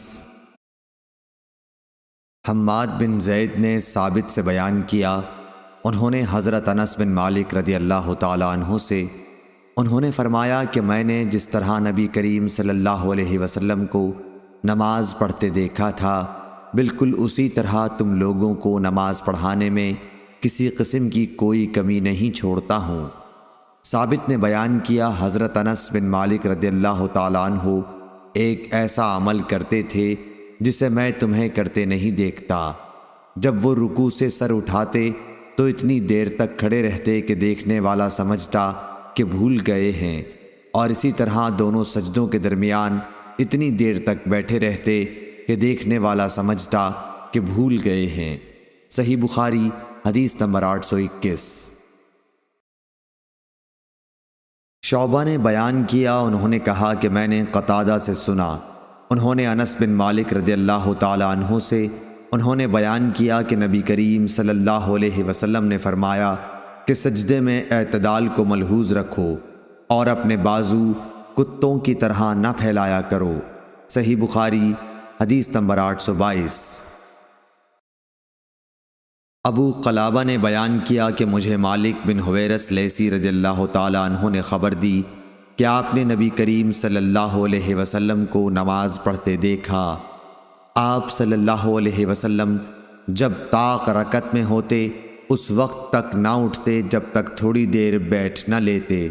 صحیح بخاری حدیث نمبر 823۔ ابو قلابہ نے بیان کیا کہ حضرت مالک بن حویرث رضی اللہ تعالی عنہ ہمارے یہاں تشریف لائے اور آپ نے ہماری اس مسجد میں نماز پڑھائی۔ آپ نے فرمایا کہ میں نماز پڑھا رہا ہوں لیکن میری نیت کسی فرض کی ادائیگی نہیں، بلکہ میں صرف تم کو یہ دکھانا چاہتا ہوں کہ نبی کریم صلی اللہ علیہ وسلم کس طرح نماز پڑھا کرتے تھے۔ ایوب سختیانی نے بیان کیا کہ میں نے ابو قلابہ سے پوچھا کہ مالک رضی اللہ عنہ کس طرح نماز پڑھتے تھے، تو انہوں نے فرمایا کہ ہمارے شیخ عمرو بن سلمہ کی طرح۔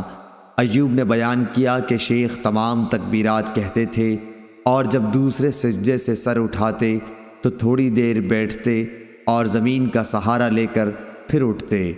صحیح بخاری حدیث نمبر 824۔ سعید بن حارث نے کہا کہ ہمیں ابو سعید خدری رضی اللہ تعالی عنہ نے نماز پڑھائی، اور جب انہوں نے سجدے سے سر اٹھایا تو پکار کر تکبیر کہی، پھر جب سجدہ کیا تو ایسا ہی کیا، پھر سجدے سے سر اٹھایا تو بھی ایسا ہی کیا۔ اس طرح جب 2 رکعتیں پڑھ کر کھڑے ہوئے اس وقت بھی آپ نے بلند آواز سے تکبیر کہی اور فرمایا کہ میں نے نبی کریم صلی اللہ علیہ وسلم کو اسی طرح کرتے دیکھا۔ صحیح بخاری حدیث نمبر 825۔ غیلان بن جریر نے بیان کیا، انہوں نے مطرف بن عبداللہ سے انہوں نے کہا کہ میں نے اور عمران بن حسین رضی اللہ تعالی عنہ نے علی بن ابی طالب رضی اللہ تعالی عنہ کی اقتداء میں نماز پڑھی۔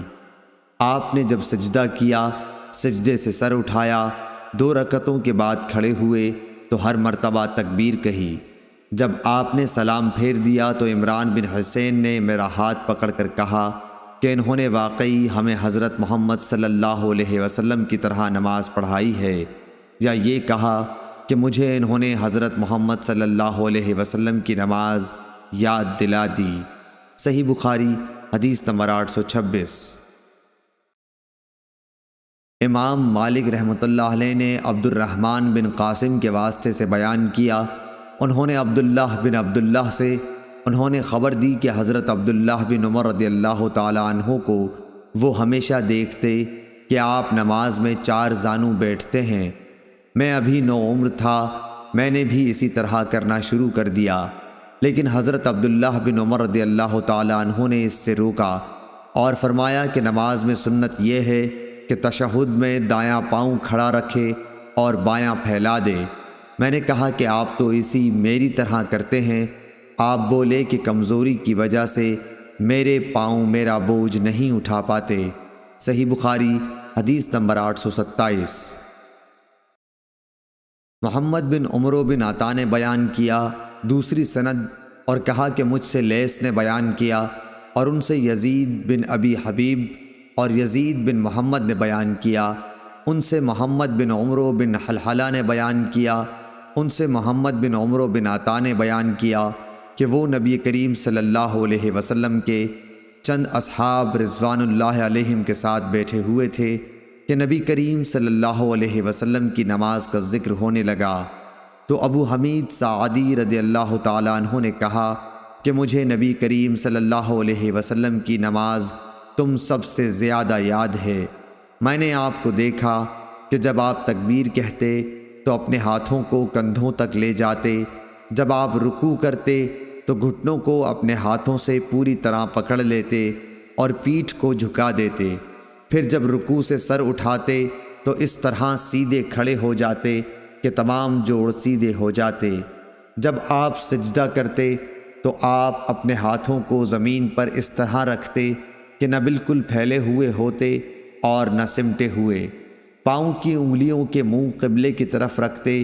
جب آپ صلی اللہ علیہ وسلم 2 رکعتوں کے بعد بیٹھتے تو بائیں پاؤں پر بیٹھتے اور دایاں پاؤں کھڑا رکھتے، اور جب آخری رکعت میں بیٹھتے تو بائیں پاؤں کو آگے کر لیتے اور دائیں کو کھڑا کر دیتے، پھر مقعد پر بیٹھتے۔ لیث نے یزید بن ابی حبیب سے اور یزید بن محمد بن حلحلہ سے سنا، اور محمد بن حلحلہ نے ابن عطا سے اور ابو صالح نے لیث سے کلو فقارم مکانہ نقل کیا، اور ابن المبارک نے یحییٰ بن ایوب سے بیان کیا، انہوں نے کہا کہ مجھ سے یزید بن ابی حبیب نے بیان کیا کہ محمد بن عمرو بن حلحلہ نے ان سے حدیث میں کلو فقارن بیان کیا۔ صحیح بخاری حدیث نمبر 828۔ شعیب نے خبر دی، انہوں نے ظاہری سے خبر دی، انہوں نے کہا کہ مجھ سے عبد الرحمن بن حرمز نے بیان کیا جو مولا بن عبد المطلب یا مولا ربیعہ بن حارث تھے کہ عبداللہ بن بحینہ رضی اللہ عنہ جو صحابی رسول اور بنی عبد مناف کے حلیف قبیلہ ازد شنوت سے تعلق رکھتے تھے، نے بیان کیا کہ نبی صلی اللہ علیہ وسلم نے انہیں ظہر کی نماز پڑھائی اور 2 رکعتوں پر بیٹھنے کے بجائے کھڑے ہو گئے، چنانچہ سارے لوگ بھی ان کے ساتھ کھڑے ہو گئے۔ جب نماز ختم ہونے والی تھی اور لوگ آپ کے سلام پھیرنے کا انتظار کر رہے تھے تو آپ نے اللہ اکبر کہا اور سلام پھیرنے سے پہلے 2 سجدے کیے، پھر سلام پھیرا۔ صحیح بخاری حدیث نمبر 829۔ بکر بن مضر نے جعفر بن ربیعہ سے بیان کیا، انہوں نے اعرج سے بیان کیا، ان سے عبداللہ بن مالک بن بحینہ رضی اللہ عنہ نے کہا کہ ہمیں رسول اللہ صلی اللہ علیہ وسلم نے نماز ظہر پڑھائی، آپ کو چاہیے تھا بیٹھنا لیکن آپ بھول کر کھڑے ہو گئے، پھر نماز کے آخر میں بیٹھے ہی بیٹھے 2 سجدے کیے۔ صحیح بخاری حدیث نمبر 830۔ عبداللہ بن مسعود رضی اللہ عنہ نے فرمایا کہ جب ہم نبی کریم صلی اللہ علیہ وسلم کے پیچھے نماز پڑھتے تو کہتے، ترجمہ: سلام ہو جبرائیل اور میکائیل پر، سلام ہو فلاں اور فلاں پر، اللہ پر سلام۔ نبی کریم صلی اللہ علیہ وسلم ایک روز ہماری طرف متوجہ ہوئے اور فرمایا، اللہ تو خود سلام ہے، تم اللہ کو کیا سلام کرتے ہو؟ اس لیے جب تم میں سے کوئی نماز پڑھے تو یہ کہے۔ ترجمہ: تمام آداب بندگی، تمام عبادات اور تمام بہترین تعریفیں اللہ کے لیے ہیں۔ آپ پر سلام ہو اے نبی، اور اللہ کی رحمتیں اور اس کی برکتیں ہم پر سلام، اور اللہ کے تمام صالح بندوں پر سلام۔ جب تم یہ کہو گے تو تمہارا سلام آسمان و زمین میں جہاں کوئی اللہ کا نیک بندہ ہے اس کو پہنچ جائے گا۔ میں گواہی دیتا ہوں کہ اللہ کے سوا کوئی معبود نہیں، اور گواہی دیتا ہوں کہ محمد صلی اللہ علیہ وسلم اس کے بندے اور رسول ہیں۔ صحیح بخاری حدیث نمبر 831۔ عروہ بن زبیر نے خبر دی، انہیں نبی کریم صلی اللہ علیہ وسلم کی زوجہ مطہرہ حضرت عائشہ صدیقہ رضی اللہ تعالی عنہا نے خبر دی کہ رسول اللہ صلی اللہ علیہ وسلم نماز میں یہ دعا پڑھتے تھے۔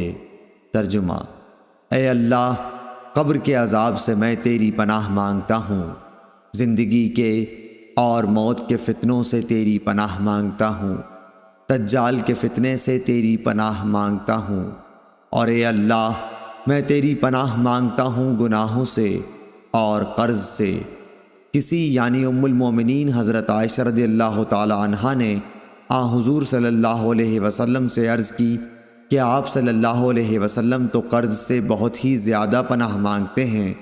اس پر آپ صلی اللہ علیہ وسلم نے فرمایا کہ جب کوئی مقروض ہو جائے تو وہ جھوٹ بولتا ہے اور وعدہ خلاف ہو جاتا ہے۔ صحیح بخاری حدیث نمبر 832۔ عروہ بن زبیر رضی اللہ تعالی عنہ نے خبر دی کہ حضرت عائشہ صدیقہ رضی اللہ عنہا نے کہا کہ میں نے رسول اللہ صلی اللہ علیہ وسلم کو نماز میں دجال کے فتنے سے پناہ مانگتے سنا۔ صحیح بخاری حدیث نمبر 833۔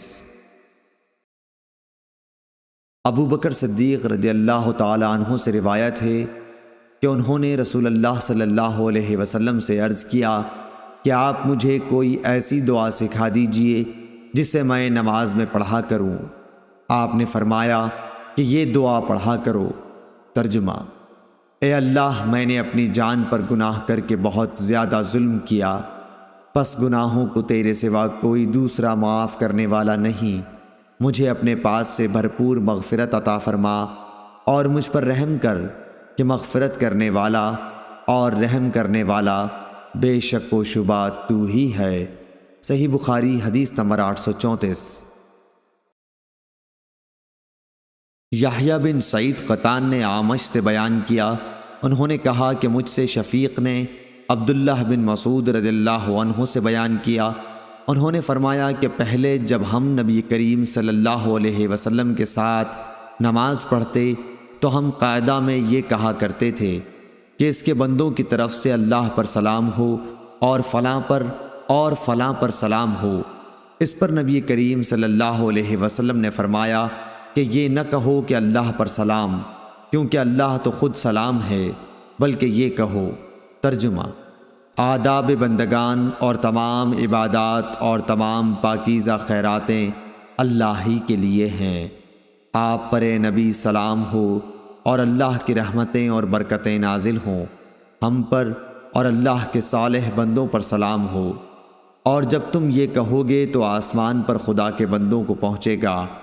آپ صلی اللہ علیہ وسلم نے یہ فرمایا کہ آسمان اور زمین کے درمیان تمام بندوں کو پہنچے گا۔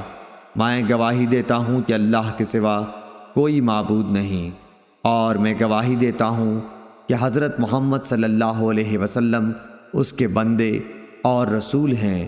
اس کے بعد دعا کا اختیار ہے، جو اسے پسند ہو کرے۔ صحیح بخاری حدیث نمبر 835۔ ابو سلمہ بن عبد الرحمن نے کہا کہ میں نے ابو سعید خدری رضی اللہ عنہ سے دریافت کیا تو آپ نے بتلایا کہ میں نے رسول اللہ صلی اللہ علیہ وسلم کو کیچڑ میں سجدہ کرتے ہوئے دیکھا۔ مٹی کا اثر آپ صلی اللہ علیہ وسلم کی پیشانی پر صاف ظاہر تھا۔ صحیح بخاری حدیث نمبر 836۔ ابن شہاب ظاہری نے ہند بنت حارث سے حدیث بیان کی کہ ام المومنین حضرت ام سلمہ رضی اللہ عنہا نے فرمایا کہ رسول اللہ صلی اللہ علیہ وسلم جب نماز سے سلام پھیرتے تو سلام کے ختم ہوتے ہی عورتیں کھڑی ہو جاتیں باہر آنے کے لیے، اور آپ کھڑے ہونے سے پہلے تھوڑی دیر ٹھہرے رہتے۔ ابن شہاب رحمۃ اللہ علیہ نے کہا میں سمجھتا ہوں اور پورا علم تو اللہ ہی کو ہے، آپ اس لیے ٹھہر جاتے تھے کہ عورتیں جلدی چلی جائیں اور مرد نماز سے فارغ ہو کر ان کو نہ پائیں۔ صحیح بخاری حدیث نمبر 837۔ معمر بن راشد نے ظاہری سے خبر دی، انہیں محمود بن ربیع انصاری نے، انہیں اتبان بن مالک رضی اللہ عنہ نے، آپ نے فرمایا کہ ہم نے رسول اللہ صلی اللہ علیہ وسلم کے ساتھ نماز پڑھی، پھر جب آپ نے سلام پھیرا تو ہم نے بھی پھیرا۔ صحیح بخاری حدیث نمبر 838۔ عبداللہ بن مبارک نے خبر دی، کہا کہ ہمیں معمر نے ظاہری سے خبر دی، کہا کہ مجھے محمود بن ربیع نے خبر دی، وہ کہتے تھے کہ مجھے رسول اللہ صلی اللہ علیہ وسلم پوری طرح یاد ہیں، اور آپ کا میرے گھر کے ڈول سے کلی کرنا بھی یاد ہے جو آپ نے میرے منہ میں ڈالی تھی۔ صحیح بخاری حدیث نمبر 839۔ اتبان رضی اللہ عنہ نے کہا کہ میں اپنی قوم بنی سالم کی امامت کیا کرتا تھا۔ میں حضرت صلی اللہ علیہ وسلم کی خدمت میں حاضر ہوا اور عرض کی کہ میری آنکھ خراب ہو گئی ہے، اور برسات میں پانی سے بھرے ہوئے نالے میرے اور میری قوم کے مسجد کے بیچ میں رکاوٹ بن جاتے ہیں۔ میں چاہتا ہوں کہ آپ میرے گھر پر تشریف لا کر کسی ایک جگہ نماز ادا فرمائیں تاکہ میں اسے اپنی نماز کے لیے مقرر کر لوں۔ حضور صلی اللہ علیہ وسلم نے فرمایا کہ انشاءاللہ تعالی میں تمہاری خواہش پوری کروں گا۔ صبح کو دن چڑھ گیا تو نبی کریم صلی اللہ علیہ وسلم تشریف لائے۔ ابو بکر رضی اللہ عنہ آپ کے ساتھ تھے۔ آپ نے اندر آنے کی اجازت چاہی اور میں نے دے دی۔ آپ بیٹھے نہیں بلکہ پوچھا کہ گھر کے کس حصے میں نماز پڑھوانا چاہتے ہو؟ ایک جگہ کی طرف جسے میں نے نماز پڑھنے کے لیے پسند کیا تھا اشارہ کیا۔ آپ نماز کے لیے کھڑے ہوئے اور ہم نے آپ کے پیچھے صف بنائی۔ پھر آپ نے سلام پھیرا، اور جب آپ نے سلام پھیرا تو ہم نے بھی پھیرا۔ صحیح بخاری حدیث نمبر 840۔ عبد الرزاق بن حمام نے خبر دی، انہوں نے کہا کہ ہمیں عبد الملک بن جریح نے خبر دی، انہوں نے کہا مجھ کو عمرو بن دینار نے خبر دی کہ عبداللہ بن عباس رضی اللہ عنہ کے غلام ابو معبد نے انہیں خبر دی، اور انہیں عبداللہ بن عباس رضی اللہ عنہ نے خبر دی کہ بلند آواز سے ذکر فرض نماز سے فارغ ہونے پر نبی کریم صلی اللہ علیہ وسلم کے زمانہ مبارک میں جاری تھا۔ ابن عباس رضی اللہ عنہ نے فرمایا کہ میں ذکر سن کر لوگوں کی نماز سے فراغت کو سمجھ جاتا تھا۔ صحیح بخاری حدیث نمبر 841۔ عمرو بن دینار نے بیان کیا، کہا کہ مجھے ابو معبد نے ابن عباس رضی اللہ عنہ سے خبر دی کہ آپ نے فرمایا کہ میں نبی کریم صلی اللہ علیہ وسلم کی نماز ختم ہونے کو تکبیر کی وجہ سے سمجھ جاتا تھا۔ علی بن مدینی نے کہا کہ ہم سے سفیان نے عمرو کے حوالے سے بیان کیا کہ ابو معبد ابن عباس کے غلاموں میں سب سے زیادہ قابل اعتماد تھے۔ علی بن مدینی نے بتایا کہ ان کا نام نافذ تھا۔ صحیح بخاری حدیث نمبر 842۔ ابو صالح ذکوان نے بیان کیا، ان سے ابو ہریرہ رضی اللہ عنہ نے فرمایا کہ نادار لوگ نبی کریم صلی اللہ علیہ وسلم کی خدمت میں حاضر ہوئے اور کہا کہ امیر و رئیس لوگ بلند درجات اور ہمیشہ رہنے والی جنت حاصل کر چکے، حالانکہ جس طرح ہم نماز پڑھتے ہیں وہ بھی پڑھتے ہیں، اور جیسے ہم روزے رکھتے ہیں وہ بھی رکھتے ہیں۔ مال و دولت کی وجہ سے انہیں ہم پر فوقیت حاصل ہے کہ اس کی وجہ سے وہ حج کرتے ہیں، عمرہ کرتے ہیں، جہاد کرتے ہیں اور صدقے دیتے ہیں، اور ہم محتاجی کی وجہ سے ان کاموں کو نہیں کر پاتے۔ اس پر آپ نے فرمایا کہ لو، میں تمہیں ایک ایسا عمل بتاتا ہوں کہ اگر تم اس کی پابندی کرو گے تو جو لوگ تم سے آگے بڑھ چکے ہیں انہیں تم پالو گے، اور تمہارے مرتبے تک پھر کوئی نہیں پہنچ سکتا، اور تم سب سے اچھے ہو جاؤ گے، سوا ان کے جو یہی عمل شروع کر دیں۔ ہر نماز کے بعد 33 مرتبہ تسبیح، سبحان اللہ، تحمید، الحمدللہ، تکبیر، اللہ اکبر کہا کرو۔ پھر ہم میں اختلاف ہو گیا، کسی نے کہا کہ ہم تسبیح 33 مرتبہ، تحمید 33 مرتبہ اور تکبیر 34 مرتبہ کہیں گے۔ میں نے اس پر آپ صلی اللہ علیہ وسلم سے دوبارہ معلوم کیا تو آپ صلی اللہ علیہ وسلم نے فرمایا کہ سبحان اللہ اور الحمدللہ، اللہ اکبر کہو، تاکہ ہر ایک ان میں سے 33 مرتبہ ہو جائے۔ صحیح بخاری حدیث نمبر 843۔ سفیان ثوری نے عبد الملک بن عمیر سے بیان کیا، ان سے مغیرہ بن شعبہ کے کاتب وراد نے، انہوں نے بیان کیا کہ مجھ سے مغیرہ بن شعبہ رضی اللہ عنہ نے معاویہ رضی اللہ عنہ کو ایک خط میں لکھوایا کہ نبی کریم صلی اللہ علیہ وسلم ہر فرض نماز کے بعد یہ دعا پڑھتے تھے۔ ترجمہ: اللہ کے سوا کوئی لائق عبادت نہیں اور اس کا کوئی شریک نہیں، بادشاہت اس کی ہے اور تمام تعریف اسی کے لیے ہے، وہ ہر چیز پر قادر ہے۔ اے اللہ، جسے تو دے اس سے روکنے والا کوئی نہیں، اور جسے تو نہ دے اسے دینے والا کوئی نہیں، اور کسی مالدار کو اس کی دولت و مال تیری بارگاہ میں کوئی نفع نہ پہنچا سکیں گے۔ شعبہ نے بھی عبد الملک سے اسی طرح روایت کی ہے۔ حسن نے فرمایا کہ حدیث میں لفظ جد کے معنی مالداری کے ہیں، اور حکم قاسم بن مخمیرہ سے وہ وراد کے واسطے سے اسی طرح روایت کرتے ہیں۔ صحیح بخاری حدیث نمبر 844۔ جریر بن عازم نے بیان کیا، انہوں نے کہا کہ ہم سے ابو رجا عمران بن تمیم نے سمرہ بن جندب رضی اللہ عنہ سے نقل کیا، انہوں نے بتلایا کہ نبی کریم صلی اللہ علیہ وسلم جب نماز فرض پڑھا چکتے تو ہماری طرف منہ کرتے۔ صحیح بخاری حدیث نمبر 845۔ عبید اللہ بن عتبہ بن مسعود نے بیان کیا، ان سے زید بن خالد جہنی رضی اللہ عنہ نے بیان کیا، انہوں نے بیان کیا کہ نبی کریم صلی اللہ علیہ وسلم نے ہمیں حدیبیہ میں صبح کی نماز پڑھائی اور رات کو بارش ہو چکی تھی۔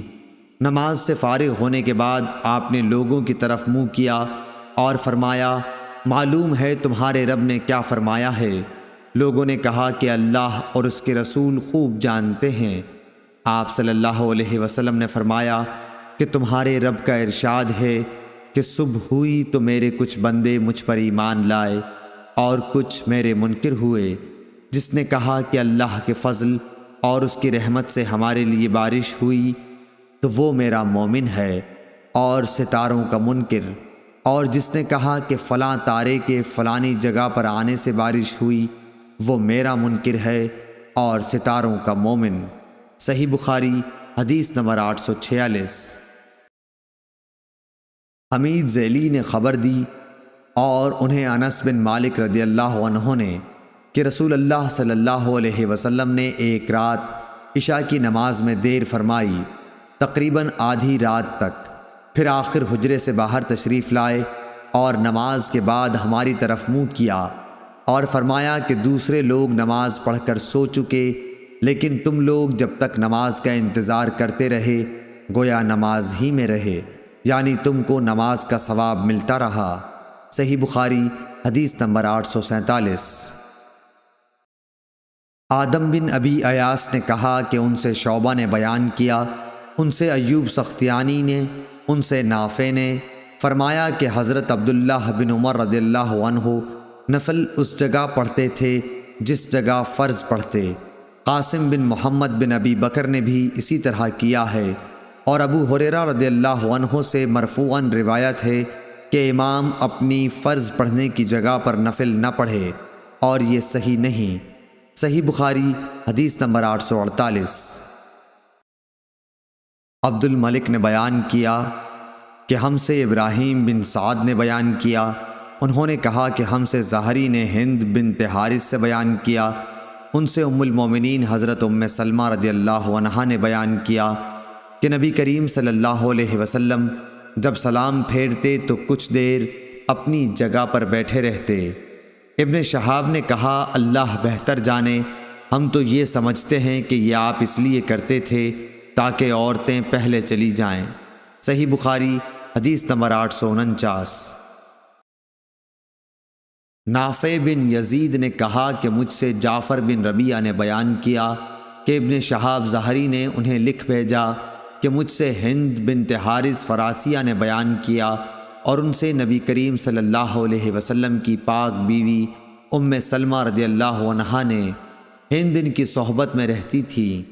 انہوں نے فرمایا کہ جب نبی کریم صلی اللہ علیہ وسلم سلام پھیرتے تو عورتیں لوٹ کر جانے لگتیں، اور نبی کریم صلی اللہ علیہ وسلم کے اٹھنے سے پہلے اپنے گھروں میں داخل ہو چکی ہوتیں۔ اور ابن وہب نے یونس کے واسطے سے بیان کیا، ان سے ابن شہاب نے بیان کیا، اور انہیں ہند بنت حارث فراسیہ نے خبر دی، اور عثمان بن عمر نے کہا کہ ہمیں یونس نے زہری سے خبر دی، انہوں نے کہا کہ مجھ سے ہند قرشیہ نے بیان کیا۔ محمد بن ولید زبیدی نے کہا کہ مجھ کو زہری نے خبر دی کہ ہند بنت حارث قرشیہ نے انہیں خبر دی، اور وہ بنو زہرہ کے حلیف معبد بن مقداد کی بیوی تھی، اور نبی کریم صلی اللہ علیہ وسلم کی ازواج مطہرات کی خدمت میں حاضر ہوا کرتی تھی۔ اور شعیب نے زہری سے اس حدیث کو روایت کیا، انہوں نے کہا کہ مجھ سے ہند قرشیہ نے حدیث بیان کی، اور ابن ابی عتیق نے زہری کے واسطے سے بیان کیا، اور ان سے ہند فراسیہ نے بیان کیا۔ لیث نے کہا کہ مجھ سے یحییٰ بن سعید نے بیان کیا، ان سے ابن شہاب نے بیان کیا، اور ان سے قریش کی ایک عورت نے نبی کریم صلی اللہ علیہ وسلم سے روایت کر کے بیان کیا۔ صحیح بخاری حدیث نمبر 850۔ عمر بن سعید نے کہا کہ مجھے ابن ابی ملیکہ نے خبر دی، ان سے عقبہ بن حارث رضی اللہ عنہ نے فرمایا کہ میں نے مدینہ میں نبی کریم صلی اللہ علیہ وسلم کی اقتداء میں ایک مرتبہ عصر کی نماز پڑھی۔ سلام پھیرنے کے بعد آپ صلی اللہ علیہ وسلم جلدی سے اٹھ کھڑے ہوئے اور صفوں کو چیرتے ہوئے آپ اپنی کسی بیوی کے حجرے میں گئے۔ لوگ آپ صلی اللہ علیہ وسلم کی اس تیزی کی وجہ سے گھبرا گئے۔ پھر جب آپ صلی اللہ علیہ وسلم باہر تشریف لائے اور جلدی کی وجہ سے لوگوں کے تعجب کو محسوس فرمایا تو فرمایا کہ ہمارے پاس ایک سونے کا ڈلا تقسیم کرنے سے بچ گیا تھا، مجھے اس میں دل لگا رہنا برا معلوم ہوا، میں نے اس کے بانٹ دینے کا حکم دے دیا۔ صحیح بخاری حدیث نمبر 851۔ شعبہ نے بیان کیا، انہوں نے سلیمان سے بیان کیا، ان سے عمارہ بن عمیر نے، ان سے اسود بن یزید نے بیان کیا کہ عبداللہ بن مسعود رضی اللہ عنہ نے فرمایا کہ کوئی شخص اپنی نماز میں سے کچھ بھی شیطان کا حصہ نہ لگائے، اس طرح کہ داہنی طرف ہی لوٹنا اپنے لیے ضروری قرار دے لے۔ میں نے نبی کریم صلی اللہ علیہ وسلم کو اکثر بائیں طرف سے لوٹتے دیکھا۔ صحیح بخاری حدیث نمبر 852۔ مسدد بن مسرحد نے بیان کیا، کہا کہ ہم سے یحییٰ بن سعید قطان نے عبید اللہ بکیری سے بیان کیا، کہا کہ مجھ سے نافع نے ابن عمر رضی اللہ عنہ سے بیان کیا کہ نبی کریم صلی اللہ علیہ وسلم نے جنگ خیبر کے موقع پر کہا تھا کہ جو شخص اس درخت یعنی لہسن کو کھائے ہوئے ہو اسے ہماری مسجد میں نہ آنا چاہیے۔ کچا لہسن یا پیاز کھانا مراد ہے کہ اس سے منہ میں بو پیدا ہو جاتی ہے۔ صحیح بخاری حدیث نمبر 853۔ ابن جریح نے خبر دی، کہا کہ مجھے عطا بن ابی رباح نے خبر دی، کہا کہ میں نے جابر بن عبداللہ انصاری رضی اللہ عنہ سے سنا کہ نبی صلی اللہ علیہ وسلم نے فرمایا کہ جو شخص یہ درخت کھائے، آپ صلی اللہ علیہ وسلم کی مراد لہسن سے تھی، تو وہ ہماری مسجد میں نہ آئے۔ عطا نے کہا میں نے جابر سے پوچھا کہ آپ کی مراد اس سے کیا تھی؟ انہوں نے جواب دیا کہ آپ کی مراد صرف کچے لہسن سے تھی۔ مخلد بن یزید نے ابن جریح کے واسطے سے علانیہ کے بجائے الا انتنہ نقل کیا ہے، یعنی آپ صلی اللہ علیہ وسلم کی مراد صرف لہسن کی بدبو سے تھی۔ صحیح بخاری حدیث نمبر 854۔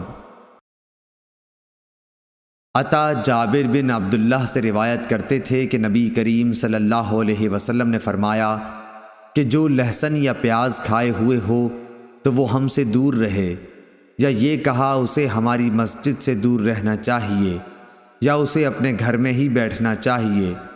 نبی کریم صلی اللہ علیہ وسلم کی خدمت میں ایک ہانڈی لائی گئی جس میں کئی قسم کی ہری ترکاریاں تھیں، پیاز یا گندنا بھی۔ آپ صلی اللہ علیہ وسلم نے اس میں بو محسوس کی اور اس کے متعلق دریافت کیا۔ اس سالن میں جتنی ترکاریاں ڈالی گئی تھیں وہ آپ کو بتا دی گئیں۔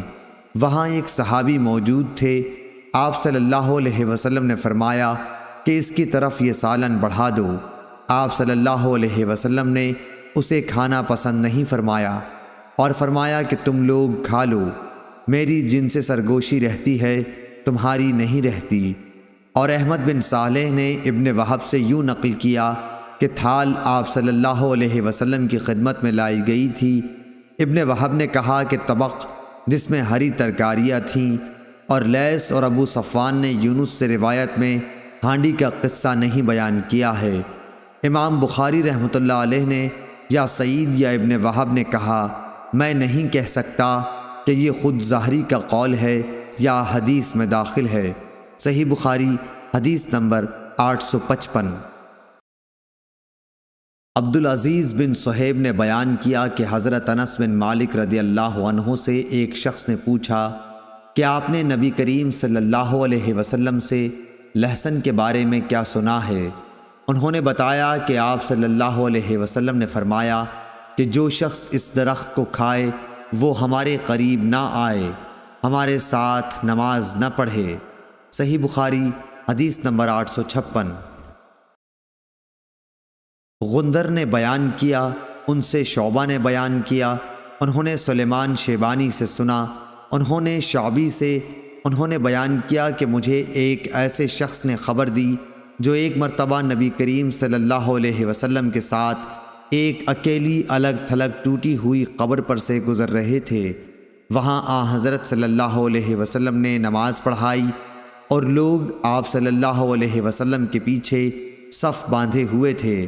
سلیمان نے کہا کہ میں نے شعبی سے پوچھا کہ ابو عمرو آپ سے یہ کس نے بیان کیا؟ تو انہوں نے کہا کہ ابن عباس رضی اللہ عنہ نے۔ صحیح بخاری حدیث نمبر 857۔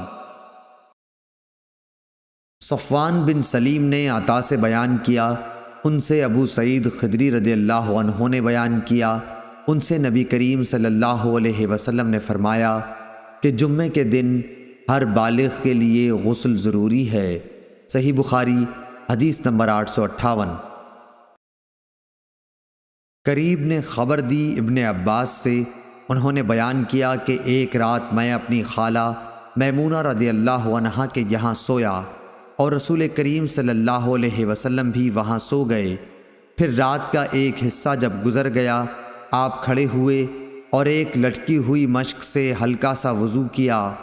عمرو راوی حدیث نے اس وضو کو بہت ہی ہلکا بتلایا، یعنی اس میں آپ صلی اللہ علیہ وسلم نے بہت کم پانی استعمال فرمایا۔ پھر آپ صلی اللہ علیہ وسلم نماز کے لیے کھڑے ہوئے، اس کے بعد میں نے بھی اٹھ کر اسی طرح وضو کیا جیسے آپ صلی اللہ علیہ وسلم نے کیا تھا۔ پھر میں آپ کے بائیں طرف کھڑا ہو گیا، لیکن آپ صلی اللہ علیہ وسلم نے مجھے داہنی طرف پھیر دیا۔ اللہ تعالیٰ نے جتنا چاہا آپ نے نماز پڑھی، پھر آپ لیٹ رہے، پھر سو گئے، یہاں تک کہ آپ خراٹے لینے لگے۔ آخر مؤذن نے آ کر آپ کو نماز کی خبر دی اور آپ اس کے ساتھ نماز کے لیے تشریف لے گئے اور نماز پڑھائی، مگر نیا وضو نہیں کیا۔ سفیان نے کہا، ہم نے عمرو بن دینار سے کہا کہ لوگ کہتے ہیں کہ سوتے وقت آپ صلی اللہ علیہ وسلم کی صرف آنکھیں سوتی تھیں لیکن دل نہیں سوتا تھا۔ عمرو بن دینار نے جواب دیا کہ میں نے عبید بن عمیر سے سنا، وہ کہتے ہیں کہ انبیاء کا خواب بھی وہی ہوتا ہے۔ پھر عبید نے اس آیت کی تلاوت کی۔ ترجمہ: میں نے خواب دیکھا ہے کہ تمہیں ذبح کر رہا ہوں۔ صحیح بخاری حدیث نمبر 859۔ امام مالک رحمۃ اللہ علیہ نے اسحاق بن عبداللہ بن ابی طلحہ سے بیان کیا، ان سے انس بن مالک رضی اللہ عنہ نے کہ ان کی ماں اسحاق کی دادی ملیکہ رضی اللہ عنہا نے رسول اللہ صلی اللہ علیہ وسلم کو کھانے پر بلایا، جسے انہوں نے آپ صلی اللہ علیہ وسلم کے لیے بطور ضیافت تیار کیا تھا۔ آپ صلی اللہ علیہ وسلم نے کھانا کھایا، پھر فرمایا کہ چلو میں تمہیں نماز پڑھا دوں۔ ہمارے یہاں ایک بوریا تھا جو پرانا ہونے کی وجہ سے سیاہ ہو گیا تھا، میں نے اسے پانی سے صاف کیا۔ پھر رسول اللہ صلی اللہ علیہ وسلم کھڑے ہوئے اور پیچھے میرے ساتھ یتیم لڑکا ضمیرہ بن سعد کھڑا ہوا۔ میری بوڑھی دادی ملیکہ ام سلیم ہمارے پیچھے کھڑی ہوئیں۔ پھر رسول اللہ صلی اللہ علیہ وسلم نے ہمیں 2 رکعت نماز پڑھائی۔ صحیح بخاری حدیث نمبر 860۔ ابن شہاب ظاہری نے بیان کیا، ان سے عبید اللہ بن عبداللہ بن عتبہ نے بیان کیا، ان سے عبداللہ بن عباس رضی اللہ عنہ نے، آپ نے فرمایا کہ میں ایک گدھی پر سوار ہو کر آیا، ابھی میں جوانی کے قریب تھا لیکن بالغ نہ تھا، اور حضرت صلی اللہ علیہ وسلم مینا میں لوگوں کو نماز پڑھا رہے تھے۔ آپ کے سامنے دیوار وغیرہ آڑ نہ تھی۔ میں صف کے ایک حصے کے آگے سے گزر کر اترا، گدھی چرنے کے لیے چھوڑ دی اور خود صف میں شامل ہو گیا۔ کسی نے مجھ پر اعتراض نہیں کیا، حالانکہ میں نابالغ تھا۔ صحیح بخاری حدیث نمبر 861۔ عروہ بن زبیر نے خبر دی کہ ام المومنین حضرت عائشہ رضی اللہ عنہا نے فرمایا کہ نبی کریم صلی اللہ علیہ وسلم نے ایک رات عشاء میں دیر کی، اور عیاش نے ہم سے عبدالعالی سے بیان کیا، انہوں نے کہا کہ ہم سے معمر نے ظاہری سے بیان کیا، ان سے عروہ نے، اور ان سے عائشہ رضی اللہ عنہا نے فرمایا کہ رسول اللہ صلی اللہ علیہ وسلم نے عشاء میں ایک مرتبہ دیر کی، یہاں تک کہ حضرت عمر رضی اللہ عنہ نے آواز دی کہ عورتیں اور بچے سو گئے۔ انہوں نے فرمایا کہ پھر نبی کریم صلی اللہ علیہ وسلم آئے اور فرمایا کہ اس وقت روئے زمین پر تمہارے سوا اور کوئی اس نماز کو نہیں پڑھتا۔ اس زمانے میں مدینہ والوں کے سوا اور کوئی نماز نہیں پڑھتا تھا۔ صحیح بخاری حدیث نمبر 862۔ عبد الرحمن بن عابس نے بیان کیا، کہا کہ میں نے ابن عباس رضی اللہ عنہ سے سنا، اور ان سے ایک شخص نے یہ پوچھا تھا کہ کیا تم نے عورتوں کا نکلنا عید کے دن حضرت صلی اللہ علیہ وسلم کے ساتھ دیکھا ہے؟ انہوں نے کہا کہ ہاں دیکھا ہے، اگر میں آپ کا رشتہ دار عزیز نہ ہوتا تو کبھی نہ دیکھتا، یعنی میری کمسنی اور قرابت کی وجہ سے حضرت مجھ کو اپنے ساتھ رکھتے تھے۔ کثیر بن سلت کے مکان کے پاس جو نشان ہے، پہلے وہاں آپ صلی اللہ علیہ وسلم تشریف لائے، وہاں آپ صلی اللہ علیہ وسلم نے خطبہ سنایا، پھر آپ صلی اللہ علیہ وسلم عورتوں کے پاس تشریف لائے اور انہیں بھی وعظ و نصیحت کی۔ آپ صلی اللہ علیہ وسلم نے ان سے خیرات کرنے کے لیے کہا، چنانچہ عورتوں نے اپنے چھلے اور انگوٹھیاں اتار اتار کر بلال رضی اللہ عنہ کے کپڑے میں ڈالنی شروع کر دیے۔ آخر حضور صلی اللہ علیہ وسلم بلال رضی اللہ عنہ کے ساتھ گھر تشریف لائے۔ صحیح بخاری حدیث نمبر 863۔ شعیب نے زہری سے خبر دی، انہوں نے کہا کہ مجھے عروہ بن زبیر نے عائشہ رضی اللہ عنہا سے بیان کیا۔ آپ رضی اللہ عنہا نے فرمایا کہ رسول اللہ صلی اللہ علیہ وسلم نے ایک مرتبہ عشاء کی نماز میں اتنی دیر کی کہ عمر رضی اللہ عنہ کو کہنا پڑا کہ عورتیں اور بچے سو گئے۔ پھر نبی کریم صلی اللہ علیہ وسلم حجرے سے تشریف لائے اور فرمایا کہ دیکھو، روئے زمین پر اس نماز کا اس وقت تمہارے سوا اور کوئی انتظار نہیں کر رہا ہے۔ لوگ عشاء کی نماز شفق ڈوبنے کے بعد سے رات کی پہلی تہائی گزرنے تک پڑھا کرتے تھے۔ صحیح بخاری حدیث نمبر 864۔ عبید اللہ بن موسیٰ نے حنظلہ بن ابی سفیان سے بیان کیا، ان سے سالم بن عبداللہ بن عمر نے، ان سے ان کے باپ ابن عمر رضی اللہ عنہ نے، وہ نبی کریم صلی اللہ علیہ وسلم سے روایت کرتے تھے کہ آپ نے فرمایا کہ اگر تمہاری بیویاں تم سے رات میں مسجد آنے کی اجازت مانگیں تو تم لوگ انہیں اس کی اجازت دے دیا کرو۔ عبید اللہ کے ساتھ اس حدیث کو شعبہ نے بھی اعمش سے روایت کیا، انہوں نے مجاہد سے، انہوں نے ابن عمر رضی اللہ عنہ سے، اور انہوں نے نبی کریم صلی اللہ علیہ وسلم سے۔ صحیح بخاری حدیث نمبر 865۔ عثمان بن عمر نے کہا کہ ہمیں یونس بن یزید نے زہری سے خبر دی، انہوں نے کہا کہ مجھے ہند بنت حارث نے خبر دی کہ نبی کریم صلی اللہ علیہ وسلم کی زوجہ مطہرہ ام سلمہ رضی اللہ عنہا نے انہیں خبر دی کہ رسول اللہ صلی اللہ علیہ وسلم کے زمانے میں عورتیں فرض نماز سے سلام پھیرنے کے فوراً بعد باہر آنے کے لیے اٹھ جاتی تھیں۔ رسول اللہ صلی اللہ علیہ وسلم اور مرد نماز کے بعد اپنی جگہ بیٹھے رہتے جب تک اللہ کو منظور ہوتا، پھر جب رسول اللہ صلی اللہ علیہ وسلم اٹھتے تو دوسرے مرد بھی کھڑے ہو جاتے۔ صحیح بخاری حدیث نمبر 866۔ عبداللہ بن یوسف تنیسی نے بیان کیا، انہیں امام مالک رحمۃ اللہ علیہ نے یحییٰ بن سعید انصاری سے خبر دی، انہیں عمرہ بنت عبد الرحمن نے، ان سے حضرت عائشہ رضی اللہ عنہا نے فرمایا کہ رسول اللہ صلی اللہ علیہ وسلم صبح کی نماز پڑھ لیتے، پھر عورتیں چادریں لپیٹ کر اپنے گھروں کو واپس ہو جاتی تھیں، اندھیرے سے ان کی پہچان نہ ہو سکتی۔ صحیح بخاری حدیث نمبر 867۔ یحییٰ بن ابی کثیر نے بیان کیا، ان سے عبداللہ بن ابی قتادہ انصاری نے، ان سے ان کے والد ابو قتادہ انصاری رضی اللہ عنہ نے بیان کیا کہ رسول اللہ صلی اللہ علیہ وسلم نے فرمایا کہ میں نماز کے لیے کھڑا ہوتا ہوں، میرا ارادہ یہ ہوتا ہے کہ نماز لمبی کروں، لیکن کسی بچے کے رونے کی آواز سن کر نماز کو مختصر کر دیتا ہوں کہ مجھے اس کی ماں کو تکلیف دینا برا معلوم ہوتا ہے۔ صحیح بخاری حدیث نمبر 868۔ عبداللہ بن یوسف تنیسی نے بیان کیا، کہا کہ ہمیں امام مالک رحمۃ اللہ علیہ نے یحییٰ بن سعید سے خبر دی، ان سے عمرہ بنت عبد الرحمن نے، ان سے حضرت عائشہ رضی اللہ عنہا نے، انہوں نے فرمایا کہ آج عورتوں میں جو نئی باتیں پیدا ہو گئی ہیں، اگر رسول کریم صلی اللہ علیہ وسلم انہیں دیکھ لیتے تو ان کو مسجد میں آنے سے روک دیتے، جس طرح بنی اسرائیل کی عورتوں کو روک دیا گیا تھا۔ میں نے پوچھا، کیا بنی اسرائیل کی عورتوں کو روک دیا گیا تھا؟ آپ نے فرمایا کہ ہاں۔ صحیح بخاری حدیث نمبر 869۔ ابراہیم بن سعد نے بیان کیا، انہوں نے زہری سے بیان کیا، ان سے ہند بنت حارث نے بیان کیا، ان سے ام سلمہ رضی اللہ عنہا نے، انہوں نے فرمایا کہ رسول اللہ صلی اللہ علیہ وسلم جب سلام پھیرتے تو آپ کے سلام پھیرتے ہی عورتیں جانے کے لیے اٹھ جاتی تھیں، اور حضور صلی اللہ علیہ وسلم تھوڑی دیر ٹھہرے رہتے، کھڑے نہ ہوتے۔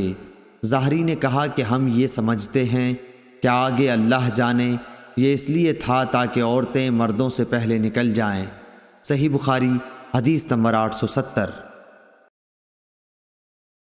اسحاق بن عبداللہ بن ابی طلحہ سے حضرت انس رضی اللہ عنہ نے فرمایا کہ نبی کریم صلی اللہ علیہ وسلم نے میری ماں ام سلیم کے گھر نماز پڑھائی، میں اور یتیم مل کر آپ صلی اللہ علیہ وسلم کے پیچھے کھڑے ہوئے اور ام سلیم رضی اللہ عنہا ہمارے پیچھے تھیں۔ صحیح بخاری حدیث نمبر 871۔ فلیج بن سلیمان نے عبد الرحمن بن قاسم سے بیان کیا، ان سے ان کے باپ قاسم بن محمد بن ابی بکر نے، ان سے حضرت عائشہ رضی اللہ عنہا نے کہ رسول صلی اللہ علیہ وسلم صبح کی نماز منہ اندھیرے پڑھتے تھے۔ مسلمانوں کی عورتیں جب نماز پڑھ کر واپس ہوتیں تو اندھیرے کی وجہ سے پہچان نہ ہوتی یا وہ ایک دوسرے کو نہ پہچان سکتیں۔ صحیح بخاری حدیث نمبر 872۔